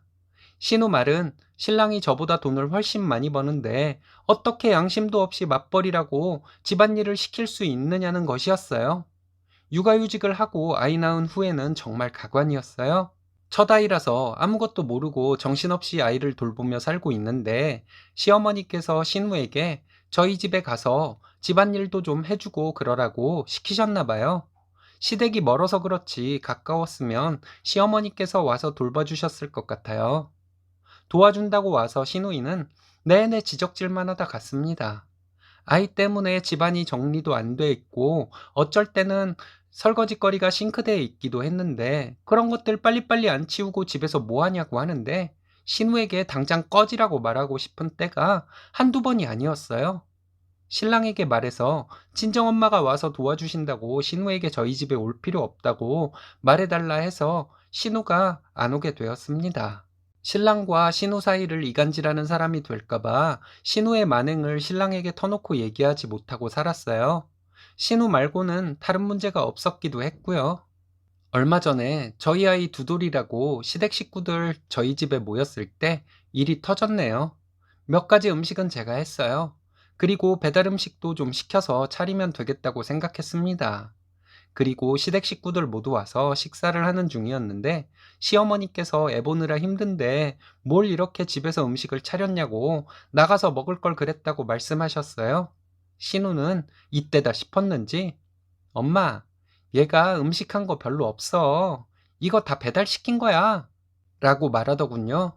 시어머니는 제가 한 음식을 가리키면서 이런 건 얘가 한 것 같은데 손만이 간다고 애랑 고생했을 것이라고 말씀하셨어요. 신우는 시댁 식구들 오는데 이 정도 한 것을 가지고 뭘 그러냐고 하더니 배달 음식으로 시댁 식구들 대접한 것을 뭐라고 해야지 엄마는 너무 물러서 탈이라고 하더군요. 속으로 진짜 욕 나오려는데 시부모님 안 계셨으면 저 정말 폭발했을 거예요. 참다 못해 제가 형님은 시댁에 정말 정성껏 하시고 사시나 봐요. 고모부는 참 좋으시겠어요. 라고 했는데 심해부가 잘하긴요. 저희 부모님 저희 집에 지금까지 2번 오셨어요. 이 사람이 싫어해서요. 하면서 웃더라고요. 그래서 제가 그래도 형님이 전화는 자주 드리니까 뭐 했더니 심해부가 저희 부모님께 전화는 제가 하죠. 하는 거 있죠? 신랑이 신우에게 누나 진짜야? 땡땡이한테는 그렇게 전화 안 한다고 뭐라고 하더니 누난 그러고 살았어? 엄마 아버지가 누나 그렇게 가르쳤어? 이러는데 얼마나 통쾌했는지 몰라요. 신우가 남들 모르는 사정이 있다고 얼버무리고 넘어가려 하니까 심해부가 사정은 무슨 사정이냐고 아무 이유 없이 시댁은 멀리해야 하는 것이라고 하지 않았냐고 말하더라고요. 신랑은 누나 양아치네 이러고 저는 형님에게 형님은 그런 못된 며느리면서 못된 시누이네요 라고 했더니 뭐라고 말하려고 하는데 심해부가 여러 소리 할 거 없어. 처남댁이 있는 집 딸에 나이도 어리지. 아이 낳고 잘 사는데 왜 괜히 건드려? 동생이 결혼 잘한 게 배 아픈 거야? 이러는데 아차 싶었습니다. 진짜 배 아파서 그랬을 수도 있다는 생각이 그때야 들었어요. 그러고 나서 신우 표정이 안 좋은 채로 계속 있었는데 저는 너무 사이다라서 시부모님께 괜히 더 아양 떨며 하하호호 했어요. 대학 때나 직장에서 자기는 진상이면서 남들 뒤에서 씹고 만만한 상대 골라서 괴롭히는 사람 몇 번 봤지만 신우가 딱 그런 사람이라는 것을 알게 되었네요. 신우는 이제 저에게 약점 잡혀서 트집 잡는 거 못하겠지만 신우 같은 사람은 그래도 계속 트집 잡을지도 모르겠네요. 그럴 때마다 형님은 시댁에 잘하고 있냐고 해야겠어요. 그리고 신우 만나면 시댁에 잘하고 있냐고 뜬금없이 한 번씩 물어보려고요. 아이 생일에 만나고 지금까지 신우를 못 만났지만 신우를 만날 날이 기대가 되네요. 시댁 식구들 앞이라서 제가 조신한 척만 하고 살았는데 이제 제 본 모습을 신우에게 보여줘야겠어요. 무슨 얘기만 나오면 신우가 본인 시댁의 못된 며느리로 살고 있는 것을 개처럼 물고 늘어지렵니다. 저 그래도 되는 거겠죠? 예, 그러셔도 됩니다. 지금도 사이다지만 앞으로가 더 사이다겠네요.